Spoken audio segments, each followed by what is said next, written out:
نعبد وإياك نستعين اهدنا الصراط المستقيم صراط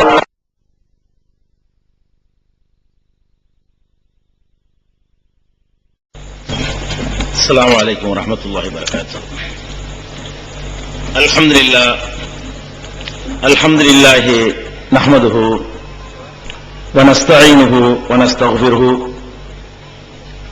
ونؤمن به ونتوكل عليه ونعوذ بالله من شرور أنفسنا ومن سيئات أعمالنا من يهده الله فلا مضل له ومن يضلله فلا هادي له وأشهد أن لا إله إلا الله وحده لا شريك له وأشهد أن محمدا عبده ورسوله أما بعد فقد قال الله تعالى في محكم تنزيله العظيم والفرقان المجيد أعوذ بالله من الشيطان الرجيم اليوم أكملت لكم دينكم وأتممت عليكم نعمتي ورضيت لكم الإسلام دينا صدق الله العليم.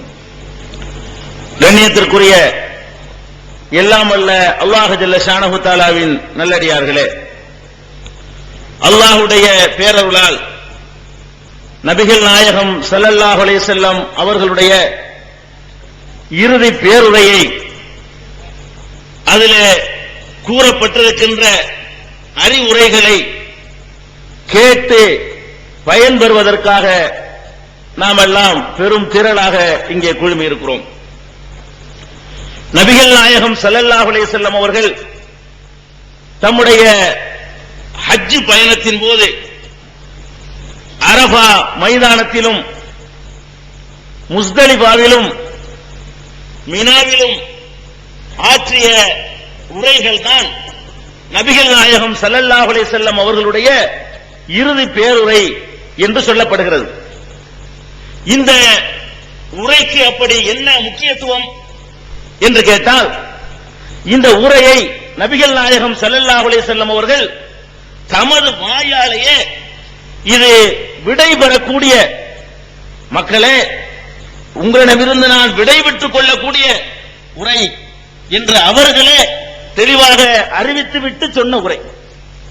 அவர்கள் சொன்னார்கள், பெருமானார் ஸல்லல்லாஹு அலைஹி வஸல்லம் அவர்கள் இந்த உரையின் போது, மக்களே, நான் இன்றோடு உங்களிடமிருந்து நான் விடைபெற்றுக் கொள்கிறேன், இது ஹஜ்ஜத்துல் விதா, விடைபெறக்கூடிய ஹஜ் என்று அவர்களுடைய திருவாயால் மொழிந்துவிட்டு இந்த மக்களுக்கு சொல்ல வேண்டியதையெல்லாம் சொன்னார்கள். என்னென்ன சொல்ல வேண்டுமோ அத்தனையும் சொன்னார்கள்.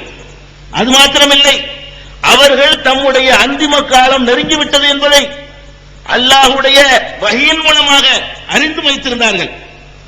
அந்த அரபா பெருவழியிலே தான் நான் ஆரம்பமாக வாசித்த அந்த வசனம், அல் யௌம அக்மல்து லக்கும் தீனக்கும், இன்றோடு உங்களுடைய மார்க்கத்தை நான் முழுமையாக்கி விட்டேன், வ அத்மம்து அலைக்கும் நிஅமதி, எனது அருட்கொடைகளை உங்களுக்கு பரிபூரணமாக தந்துவிட்டேன், வ ரலியது லக்குமுல் இஸ்லாம தீனா, இஸ்லாத்தை வாழ்க்கை நெறியாக உங்களுக்காக நான் பொருந்திக் கொண்டேன் என்ற குர்ஆனுடைய வசனம் அன்றுதான் அருளப்படுகிறது.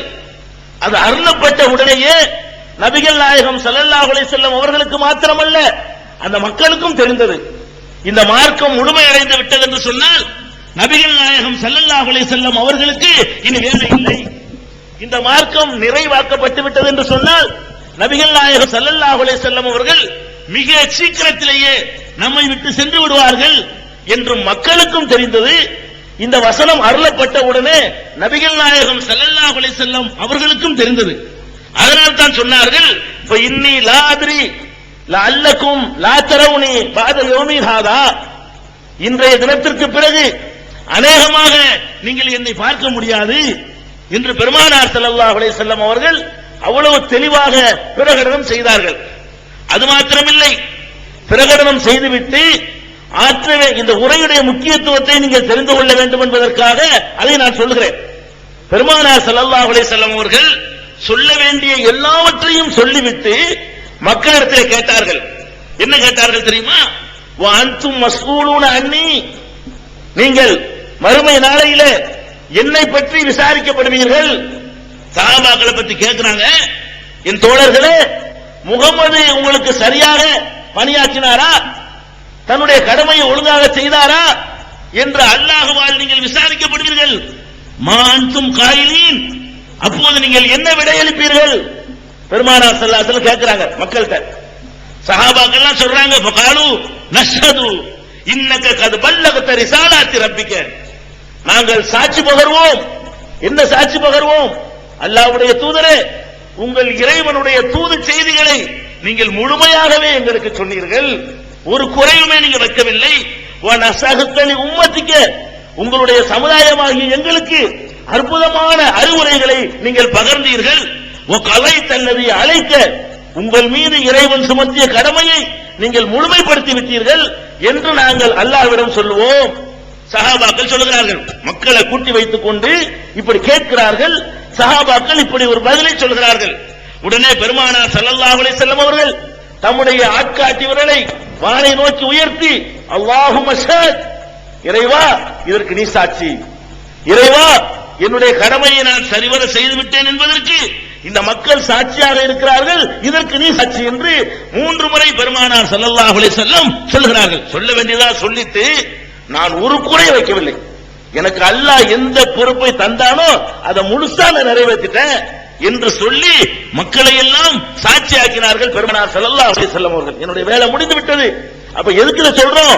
அவ்வளவு முக்கியமான அற்புதமான அறிவுரைகள் இதில் அடங்கி இருக்குது. கடைசியாக பெருமானார் ஸல்லல்லாஹு அலைஹி வஸல்லம் அவர்கள் தம்முடைய விடைபெறும் நேரத்தில் ஒரு கடமையை சுமத்துகிறார்கள். இறுதியிலிருந்து நான் ஆரம்பத்துக்கு வர்றேன். இதை சொல்லி முடித்த பிறகு மக்களுக்கு சொன்னார்கள். என்ன சொன்னார்கள் தெரியுமா? ஃபல்யுபல்லிகுல் காயிபு ஷாஹிதுல் காயிப், மக்களே நான் இதுவரை உங்களுக்கு சொன்னேனே இந்த செய்தியை உங்களோடு வைத்துக் கொள்ளாதீர்கள். என்ன செய்ய வேண்டும்? யாரெல்லாம் இங்கே வந்தீர்களோ வராமல் இருக்கிற மக்களுக்கு சொல்ல வேண்டும். அன்றைக்கு ஆற்றின உரைய எல்லா செய்திகளையும் மக்களுக்கு நீங்கள் அறிவித்தாக வேண்டும் சொன்னார்கள். ஃபல்யுபல்லிகுல் ஷாஹிதுல் காயிப், இங்கே வந்திருக்கக்கூடிய மக்கள் வராதவர்களுக்கு நீங்கள் சொல்லியாக வேண்டும். எல்லா பகுதிகளுக்கும் என்னுடைய இந்த இறுதி பேருரையை கொண்டு செல்லுங்கள், இறுதியாக நான் உங்களுக்கு சொன்ன வசியத்தை கொண்டு செல்லுங்கள் என்றும் பெருமானார் ஸல்லல்லாஹு அலைஹி வஸல்லம் சொன்னார்கள். ருப்ப முபல்லகின் அவ் ஆமின் சாமியின், எத்தனையோ பேர் நேரடியாக நீங்கள் கேட்கிறீர்களே, உங்களை விட உங்களால் எத்தி வைக்கப்படுவாரே அவர் இன்னும் அதிகமாக இதை புரிந்து கொள்பவராக இருப்பார், அதிகமாக என்னுடைய அறிவுரைக்கு மதிப்பு கொடுப்பவராக இருப்பார்.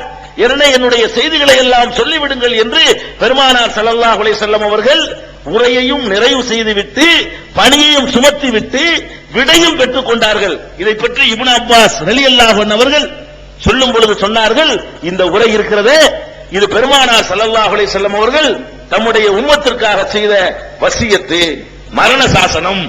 வசியத்திற்கு இல்லையா, வசியத்து செய்துவிட்டு சென்றார்கள் என்று இப்னு அப்பாஸ் ரலியல்லாஹு அன்ஹு அவர்கள் கண்கலங்க குறிப்பிடுகிறார்கள். இது வசியத்துன்னு சொல்லி. அப்ப அந்த மாதிரியான முக்கியமான விஷயங்கள் என்னென்னவெல்லாம் 23 வருஷத்துல செஞ்சாங்களோ அதை அப்படி சுருக்கி ஃபில்டர் பண்ணி வடிகட்டி எல்லாத்தையும் கொண்டு வந்து ஜிப் பண்ணி கொடுக்கறாங்க, சுருக்கி கொடுக்கறாங்க மக்களுக்கு. 23 வருஷத்தினுடைய காலத்தினுடைய போதனைகளை பூரா தொகுத்து அதை ஒரு முடிவுரையாக பெருமானார் ஸல்லல்லாஹு அலைஹி வஸல்லம் வழங்கியதுதான் இந்த இறுதி பேருரை. இதிலே பெருமானார் ஸல்லல்லாஹு அலைஹி வஸல்லம் அவர்கள் முதலாக இந்த சமுதாயத்துக்கு என்ன வலியுறுத்துகிறார்கள் தெரியுமா? மக்களே, முஸ்லிம்களே, நீங்கள் அனைவரும் ஒருவர் மற்றவருக்கு சகோதரராக இருக்க வேண்டும். முதல் போதனை, அல் முஸ்லிமு அகுல் முஸ்லிம். முஸ்லிம் என்பவன் அவனுக்குள்ள ஏற்றத்தாழ்வு இல்ல, அவனுக்குள்ள உயர்வு தாழ்வு இல்ல, அவனுக்குள்ள தீண்டாமை இல்ல, அவனிடத்தில் வர்க்க பேதம் இல்ல. அவன் எந்த மொழி பேசுபவனாக இருந்தாலும் எந்த மாநிலத்துக்காரனாக இருந்தாலும் அவன் முஸ்லிமாக இருந்தால் எல்லா முஸ்லிமும் சகோதரன். அல் முஸ்லிமு அகுல் முஸ்லிம் குல்லுல் முஸ்லிமூன இஹ்வா, முஸ்லிம்கள் அத்தனை பேருமே சகோதரர்கள் தான். இதை நீங்கள் கவனத்தில் வைத்துக் கொள்ளுங்கள். நான் இறுதியாக உங்களுக்கு சொல்கிறேன், நீங்கள் சகோதரர்களாகவே இருக்க வேண்டும். இது அவர்கள் சொன்னது. அதை தொடர்ந்து சொல்கிறார்கள், லா தர்ஜிஉ பாதி குஃபாரா யல்ரிபு பஅதுக்கும் ரிகாப பஅலின். உங்களிலே சில பேர் சிலரை வெட்டி கொன்று உங்களுக்குள்ளேயே ஆயுதம் தாங்கி சிலரை வெட்டி கொண்டு காபிர்களாகி விடாதீர்கள்.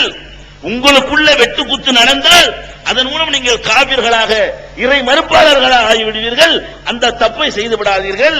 ஒத்துமையாகவே இருங்கள் என்று பெருமானார் ஸல்லல்லாஹு அலைஹி வஸல்லம் அவர்கள் தன்னுடைய இறுதி பேருரையிலே குறிப்பிட்ட முக்கியமான ஒரு அறிவுரை, முஸ்லிம்களுக்கு சொன்ன முக்கியமான அறிவுரை. இது நம்முடைய வாழ்க்கையில எல்லா நேரங்களிலும் எல்லா முஸ்லிமும் சகோதரன் இது எந்த நேரத்திலையும் பெருமானார் ஸல்லல்லாஹு அலைஹி வஸல்லம் கடைசியா சொன்னாங்களே அது நம்முடைய இதயத்தில் ஆழமாக பதிய வைத்துக் கொள்ள வேண்டும். இரண்டாவதாக சொன்னார்கள், முஸ்லிம்களாக இருந்தாலும் மற்றவர்களாக இருந்தாலும் அந்த உரிமைகளை, பொருளுக்கு உரிமை இருக்குது, மனிதர்களுடைய உயிர்களுக்கு ஒரு கௌரவம் இருக்குது, மனிதனுடைய மானத்துக்கு ஒரு மரியாதை இருக்குது, அவைகள் எல்லாம் பேணப்பட வேண்டும் என்பதை எப்படி சொல்றாங்க தெரியுமா? மக்கள்கிட்ட கேள்வி கேட்டு சொல்றாங்க. மக்களே, இது என்ன மாதம் என்று கேட்கிறார்கள். துல்ஹஜ் மாதம் சொல்லுங்க. மக்கள் பதில் சொல்லல, வேற ஏதோ ரசூல் ஸல்லல்லாஹு அலைஹி வஸல்லம் சொல்ல போறாங்க. இது துல்ஹஜ் மாதம் இல்லையா? ஆமா அல்லாஹ்வுடைய தூதரே, இது என்ன இடம்?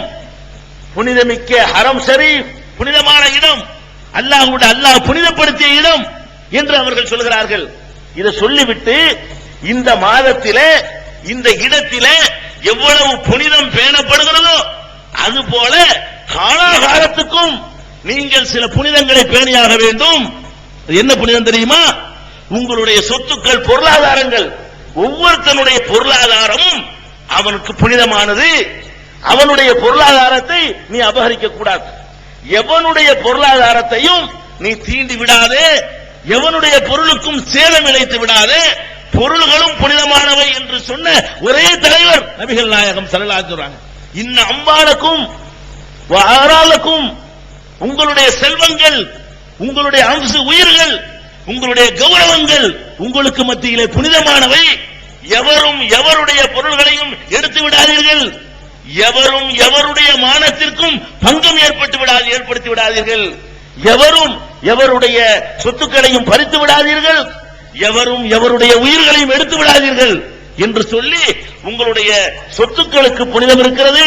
ஒருவனுடைய சொத்து புனிதமானது என்று அடுத்தவன் நினைக்க வேண்டும்.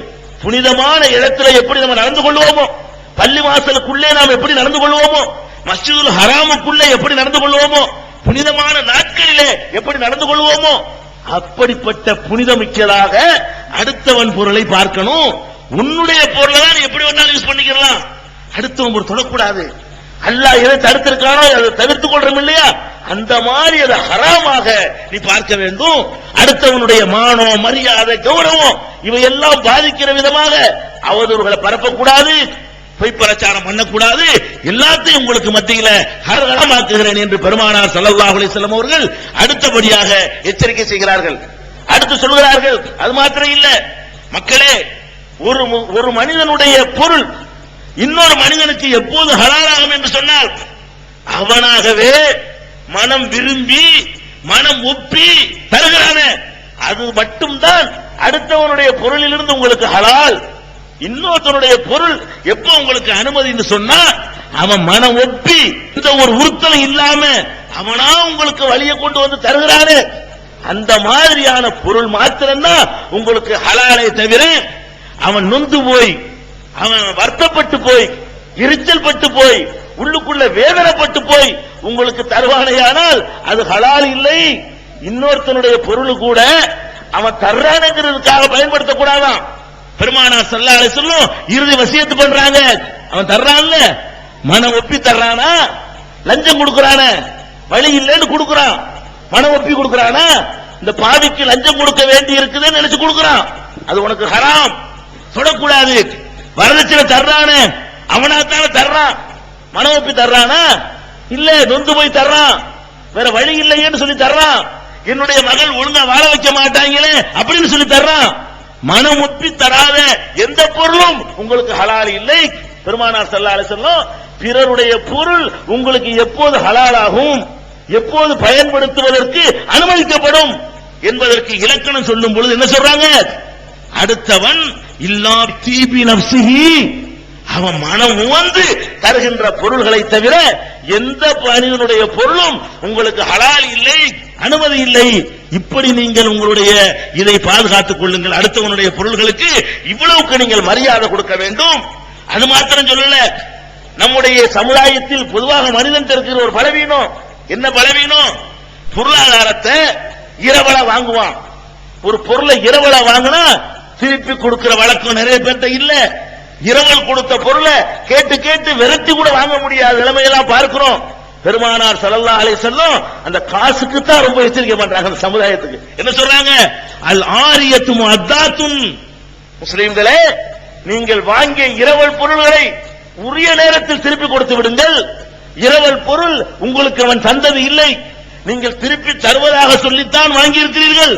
அதனால் இரவலாக வாங்கிய பொருளை கண்டிப்பாக நீங்கள் திருப்பி கொடுத்து விட வேண்டும். பாருங்க எவ்வளவு அற்புதமான உரைன்னு பாத்தீங்களா? ஒரு ஆன்மீக தலைவர் வெறுமனே நீங்கள் திக்ர் செய்யுங்க பிக்ர் செய்யுங்க என்று சொல்லாம என்ன சொல்றான்னு பாருங்க. இந்த சமுதாயம் எல்லா வகையிலும் இப்படி பெர்ஃபெக்ட்டா இருக்கணுமா, அதுக்காக சொல்றாங்க அல் ஆரியத்து முஅத்தாத்துன், இரவல் பொருள்களையும் கூட நீங்கள் திருப்பி செலுத்தியாக வேண்டும் என்று கட்டளை இடுகிறேன் சொல்கிறார்கள். அது மாத்திரம் இல்ல, ஒரு ஸைமு ஹாரிமுன், ஒருவன் ஒருத்தருக்காக பொறுப்பேற்றுக் கொள்கிறான். நான் பொறுப்பு நீங்க கொடுங்கிறான், கொடுத்த பிறகு இவன் பொறுப்பேற்றுக்கிறது இல்ல.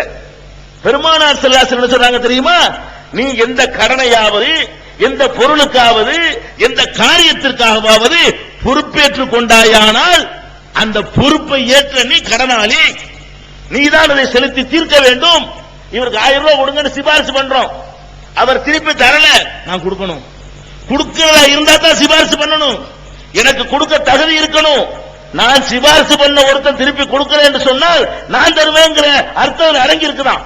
அதனால நீங்கள் யாருக்காவது பொறுப்பேற்றுக் கொண்டீர்களேயானால், எந்த கடனுக்கோ பொருளுக்கோ வேறு எதற்கோ பொறுப்பேற்றுக் கொண்டீர்களேயானால், ஒரு ஸைமு ஹாரிமுன், எவனெல்லாம் பொறுப்பேற்றுக் கொள்கிறானோ அவனெல்லாம் கடனாளிதான்.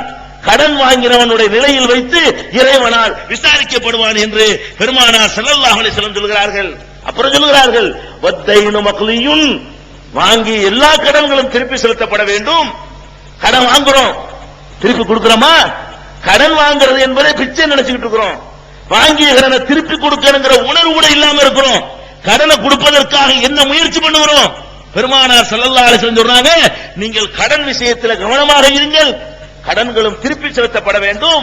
அப்ப பொருளாதாரத்தை அடுத்தவன் பொருளை ஆசைப்படக்கூடாது என்பதை சொல்லிவிட்டு, எங்கெல்லாம் மனிதன் தோற்று விடுவானோ, எங்கெல்லாம் மனிதனுடைய பலவீனம் வந்து அவனை ஜெயித்து விடுமோ அந்த இடங்களை சுட்டி காட்டுறாங்க. இரவல் உன்னை வந்து திசை திருப்பும், பொறுப்பேற்றுக் கொண்ட பிறகு நீ தடமாறுவ, கடன் வாங்கின பிறகு தனமாட்டேன்னு சொல்லுவ. இந்த மாதிரி இடங்கள்ல எல்லாம் கேர்ஃபுல்லா இருந்துக்க, கவனமா இருந்துக்க.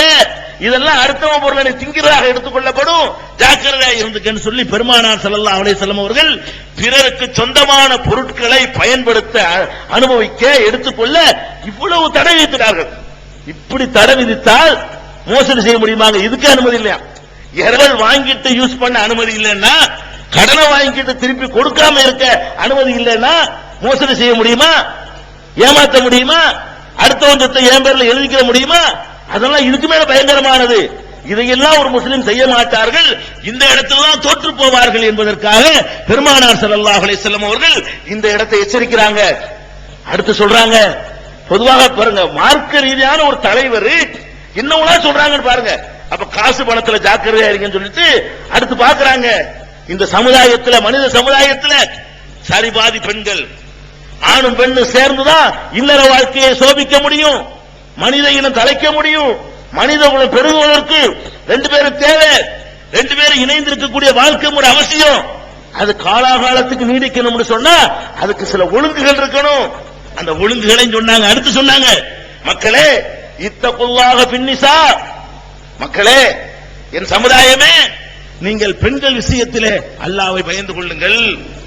பெண்கள் இருக்கிறாங்களே அவர்கள் விஷயத்துல அல்லாஹ் அதிகமா பயப்படணும். ஏன்? பலவீனமானவர்கள், உங்களுக்கு உடல் வலிமை இருக்குது, நீங்க என்ன வேணாலும் செஞ்சிருவீங்க, ஆனா அல்லாஹ்வுடைய அச்சம் உங்களுக்கு முன்னாடி நிக்கணும். ஒரு பெண்ணை மனம் முடிச்ச பிறகு இத்தகுல்லாஹ பின்னிசா, பெண்கள் விஷயத்தில் நீங்கள் அல்லாஹ்வை அஞ்சிக் கொள்ளுங்கள். இன்னொரு தடவை சொன்னாங்க இஸ்தௌசு பின்னிசாய் கைரா, பெண்கள் விஷயத்தில் நல்லதை மட்டுமே நீங்கள் நாடுங்கள், நல்லதை மட்டுமே செய்யுங்கள், நல்லதையே நீங்கள் கருதுங்கள் என்றும் பெருமானார் ஸல்லல்லாஹு அலைஹி வஸல்லம் சொல்லிவிட்டு ஃபஇன்னக்கும் அகல்துமூஹுன்ன பிஅமானத்தில்லாஹ், நீங்கள் உங்கள் மனைவியாக ஆக்கிக் கொண்டீர்களே. எப்படி ஆக்கிக் கொண்டீர்கள்? நீங்க படைச்சீங்களா? நீங்க தயார் பண்ணீங்களா அந்த பெண்ணை? இல்ல, அல்லாஹ்வுடைய அடைக்கலமாகத்தான் நீங்கள் பெற்றிருக்கிறீர்கள். மனைவியா ஒருத்தன் கைப்பிடிக்கிறான்னு சொன்னா அல்லாஹ் உங்ககிட்ட ஒப்படைச்சிருக்கான்னு அர்த்தம். அந்த பெண்ணுடைய அப்பா ஒப்படைக்கல உங்ககிட்ட, அல்லாஹ் ஒப்படைச்சிருக்கான், உன்கிட்ட அடைக்கலமா தந்திருக்கிறான். அல்லாஹ்வுடைய அமானத்துங்கறாங்க பெண்களை. பெருமானார் ஸல்லல்லாஹு அலைஹி வஸல்லம் சொல்றாங்க, அகல்துமூஹுன்ன பி அமானத்தில்லாஹ், அல்லாஹ்வுடைய அமானிதமாக நீங்கள் அவர்களை கரம் பிடித்திருக்கிறீர்கள். வஸ்தஹலல்தும் ஃபுரூஜஹுன்ன பி கலிமத்தில்லாஹ், அல்லாஹ்வுடைய கட்டளையின் பிரகாரம் அவர்களோடு தாம்பத்தியம் அனுபவிப்பதை நீங்கள் ஹலாலாக்கி இருக்கிறீர்கள். அல்லாஹ் கட்டளையிட்டதனால, அவன் சொன்ன முறை பிரகாரம் திருமணம் செஞ்சதுனால இது ஹலால். இல்லைன்னா அது ஹராமா போயிடும், விபச்சாரமா போயிடும். அந்த விபச்சாரம் இல்லாமல் திருமணம் என்று ஆக்கி நீ இன்பம் அடைவதை ஹலாலாக்குனது எது? என்னுடைய அனுமதி, என்னுடைய உத்தரவு, அல்லாஹ்வுடைய உத்தரவு என்று அல்லாஹ்வுடைய பெயரை சொல்லி நீங்கள் ஹலாலாக்கி இருக்கிறீர்கள். அவர்கள் அமானிதமாக கைப்பற்றி இருக்கிறீர்கள். எனவே பெண்கள் விஷயத்தில் நீங்கள் அல்லாஹ்வை பயந்து கொள்ளுங்கள். இன்னும் சொல்றாங்க, இன்னஹுன்ன இந்தக்கும் அவானுன், அந்த பெண்கள் உங்களிடத்தில் அடைக்கலமாய் வந்திருக்கிறார்கள். அதனால சொல்றாங்க, லைஸ தம்லிகூன மின்ஹுன்ன ஷைஅன் கைர ذلك, அந்த பெண்கள்ட்ட தாம்பத்திய சுகம் அடைவதை தவிர வேற எதுக்கும் உங்களுக்கு உரிமை கிடையாது. மற்றதெல்லாம் அவளா விரும்பி செய்யறதுதான். பெருமானார் ஸல்லல்லாஹு அலைஹி வஸல்லம் சொல்றாங்க, நீ கல்யாணம் பண்ணிடுறீங்க, தாம்பத்திய சுகம் தருவது மாத்திரம்தான் உனக்கு உடைமையே தவிர அந்த பெண்கள் விஷயத்துல வேற எந்த உடைமை உனக்கு கிடையாது. சோறாக்கி நீ போடுன்னு சொன்னா நீ தான் போடணும். உனக்கு சோறாக்கி தர்றது அவளா தேர்ந்தெடுத்து கொண்டு செய்கிறாள். உனக்கு சவரக்கணை செய்வது, உன்னுடைய குடும்பத்தாரை எல்லாம் சேர்த்து பராமரிக்கிறது இஸ்லாம் அவள் மீது சுமத்திய கடமை இல்ல, அவளா விரும்பி செய்கிறாள். பெருமானார் ஸல்லல்லாஹு அலைஹி வஸல்லம் சொல்றாங்க, லைஸ தம்லிகூன மின்ஹுன்ன ஷைஅன் கைர ذلك, இத தவிர, இதுங்கறாங்க சொல்லாம, அந்த குடும்ப வாழ்க்கை தாம்பத்தியத்தை தவிர வேற எதுக்கு நீங்கள் உரிமையாளர்கள் இல்லைன்னு. அடிமையா? காசு கொடுத்து வாங்குனீங்களா? வேற என்ன உனக்கு உரிமை இருக்கு? தாம்பத்திய சுகம் தருவதற்கு மாத்திரம்தான் அக்ரிமெண்ட் நடந்திருக்குது. அதை தவிர வேற எந்த உரிமையும் உங்களுக்கு கிடையாது. ஒண்ணே ஒண்ணு சொல்றாங்க, இல்லா அய்யத்தின பிஃபாஹிஷத்தின் முபையினா, தெளிவாக தெரியக்கூடிய அசிங்கமான காரியத்தில் அவள் ஈடுபட்டாலே தவிர, தப்பான நடத்தையில் ஈடுபட்டால் மாத்திரம்தான் உனக்கு அங்க ஒரு உரிமை வருது. ஏன் நீ தப்பான வழிக்கு போன, எப்படி நீ தவறி போகலாம் என்று கேட்கிற உரிமை எப்ப மட்டும்தான் வருமா? இல்லா அய்யத்தின பிஃபாஹிஷத்தின் முபையினா, தெளிவாக தெரியக்கூடிய ஒரு அசிங்கமான நடவடிக்கையில் அவர்கள் இறங்கினாலே தவிர வேற உரிமை உனக்கு கிடையாது. அப்படி அசிங்கமான நடவடிக்கை செய்யும் பொழுது மாத்திரம் ஃபைதா ஃபஅல்ன ஃபஹ்ஜுருஹுன்ன ஃபில் மலாஜிஇ, அசிங்கமான நடவடிக்கைனா என்ன? அவருடைய நடத்தை அசிங்கமா இருக்கலாம், தப்பான நடத்தை, அவருடைய ஆடை அசிங்கமா இருக்கலாம், அவ பாட்டுக்கு ஒரு மாதிரியா அரைகுறையா ட்ரெஸ் பண்ணிட்டு போறா, கண்டிக்கலாம், அதுக்கு உரிமை இருக்கு. அந்த மாதிரி அசிங்கங்கள் வெளிப்படையா தர அசிங்கம், அருவருப்பான நடத்தை, அருவருப்பான பேச்சு, அருவருப்பான படங்களை பாக்குறா, சினிமாவை அலைகிறா, இந்த மாதிரி அசிங்கங்கள் செய்யறாங்க. சோத்துல உப்பு இல்லைங்கிறதுக்கெல்லாம் ஒண்ணு நீ பண்ண இயலாது, அதுக்கு உனக்கு உரிமை இல்ல. நீ கேட்டவன காப்பி போட்டு தரலங்கிறதுக்கெல்லாம் அவளை கண்டிக்க உனக்கு உரிமை இல்ல. எப்ப உரிமை வருது உனக்கு? இல்லா அய்யத்தின பிஃபாஹிஷத்தின் முபையினா, தெளிவான ஒரு அசிங்கமான காரியத்தை செய்யும் பொழுதுதான் நீ அவளை கண்டிக்க வேண்டும். கண்டிக்கிறது கூட எப்படி கண்டிக்கணும் தெரியுமா? எதுக்கு கண்டிக்கணும் விளங்கிக்கணும். நீங்க எப்படி கண்டிக்கணும்? பெருமானார் ஸல்லல்லாஹு அலைஹி வஸல்லம் வழிமுறை சொல்லி தர்றாங்க பாருங்க. இறுதி உரையில இவ்வளவு மக்களையும் கூட்டி சொல்லணுமா? சொல்லணும். இதான் தேவை. மனித வாழ்க்கையில பாதி தானே, பாதி வீட்டுக்குள்ள நடக்குது, சொல்லி ஆகணும். பாதி தானே வீட்டுல மனுஷன் இருக்கிறான். அவன் வீட்டுக்குள்ள எல்லாம் நிம்மதியா இருந்தா தான் அவனுடைய மொத்த வாழ்க்கை சந்தோஷமா இருக்கும். சொல்றாங்க, ஃபயின் ஃபஅல்ன ஃபஹ்ஜுருஹுன்ன ஃபில் மலாஜி, அவர்கள் அசிங்கமான காரியத்தை ஈடுபடுவார்களே ஆனால், ஆடை அசிங்கமாக இருந்தால், பேச்சு அசிங்கமாக இருந்தால், நடத்தை அசிங்கமாக இருந்தால், அவர்களை தண்டிக்கிற முதல் முறை என்ன தெரியுமா? ஃபஹ்ஜுருஹுன்ன ஃபில் மலாஜிஇ, படுக்கையில் இருந்து அவர்களை ஒதுக்குங்கள். இந்த மாதிரி நடவடிக்கை இருந்துச்சுன்னா உன்னோட எனக்கு தாம்பத்திய சுகம் கிடையாது, போ, நான் நீ தனியா படுத்துக்கிறோம் சொல்லணுமா? இதுதான் ஃபர்ஸ்ட் நடவடிக்கை. எடுத்தவனை இழுத்து போட்டு சாத்துறது இல்ல, விளங்குதா? பெருமானார் ஸல்லல்லாஹு அலைஹி சொல்றாங்க, அந்த அசிங்கமான நடவடிக்கை இருக்கும் பொழுது கூட என்ன செய்யணுமா? ஃபயின் ஃபஅல்ன ஃபஹ்ஜுருஹுன்ன ஃபில் மலாஜிஇ, அவர்கள் அதற்கு பிறகு அவர்கள் செய்வார்களே ஆனால், அறிவுரை சொன்ன பிறகு அந்த தப்பான காரியத்தை நடத்தையில் ஈடுபடுவார்களே ஆனால், படுக்கையில் இருந்தவர்களை விளக்குங்கள், சேர்ந்து படுக்காதீர்கள். அது அவளை உறுத்தும். இந்த மாதிரி நம்ம இருக்கிறாங்களே, நம்ம கவரப்படாம இருக்கிறோமே, ஒரு பெண்ணு எதை வேண்டாலும் சகித்துக் கொள்வாள். அவள் ஈர்க்கப்படவில்லை என்றால் சகிச்சுக்க மாட்டான். பெண்ணை கொடுக்கிற பெரிய தண்டனை என்ன? அவளை எடுத்து பார்க்கலன்னு வைங்க, அதான் பெரிய பனிஷ்மெண்ட். மற்ற எல்லா பனிஷ்மெண்ட் விடவும் அது பெரிய உறுத்தலை ஏற்படுத்தும். அது அவளை திருத்தி கொண்டு வரும், அவளை நல்ல வழிக்கு மாற்றும் என்பதற்காக அதையும் சொல்றாங்க. அதுக்கப்புறம் சொல்றாங்க, ஒவ்வொரு உன்ன லர்பன் வைரமுபர்ரஹின், படுக்கையும் பிசி பார்த்தாச்சு, அப்பவும் அவட்டுக்கு 2 பீஸ் அனுப்பிட்டு வெளியே போறேங்கிறா, அசிங்கமான ஆடையோட வெளியே போறேங்கிறா, கேட்க மாட்டேங்கிறா. அந்த மாதிரி அசிங்கத்தில் ஈடுபடும் பொழுது படுக்கையில பிரித்த பிறகும் சரி வரல என்று சொன்னா காயப்படாத வகையில அடியுங்கள், அடிக்கலாம். எதுக்கு தான் நல்ல வழிக்கிறன? எதுக்கு? உங்களுக்கு அவ செய்யற சவரட்னையில வர்ற குறைபாடுகளுக்கு இல்ல, வெளிப்படைய அசிங்கம்னு சொல்லக்கூடிய காரியங்கள் இருக்க, அதை செய்கிற நேரத்தில் படுக்கையில் இருந்து விளக்குங்கள், இல்லன்னா அவளை காயப்படாத வகையில அடியுங்கள். முடிஞ்சு வச்சா பையன் அத்தானக்கும், அவர்கள் அதோடு வழிபட்டு தங்களுடைய அசிங்கத்திலிருந்து திருத்திக் கொள்வார்களே. ஆனால் பலா தபுலு பலா தபு அலைகின்ற சபீலா, வேற மார்க்கத்தை தேடாதீங்க, அவர்கள் விஷயத்துல வேறு நடவடிக்கைக்கு போவாதீங்க. இப்படி பெண்களை சொல்லி அமானிதம் சொல்லி அதுக்கப்புறம் என்ன சொல்றாங்க, குடும்ப வாழ்க்கை ஒழுங்கா போகணும்னு சொன்னா நமக்கு உரிமைக்கு மேல் அவ செய்யறான்னு நீ உணரணுங்க. நமக்கு அவள் மீது மார்க்கம் என்ன கடமை சுமத்தி இருக்கிறதோ அதை தாண்டி நமக்கு செய்து கொண்டிருக்கிறாள். அப்படி நினைக்கும் பொழுது தன்னால ஒரு மரியாதை உண்டாயிரும், தன்னால அவங்க மேல பாசம் வந்துடும், தன்னால அவர்கள் மீது இறக்கம் வந்துடும்.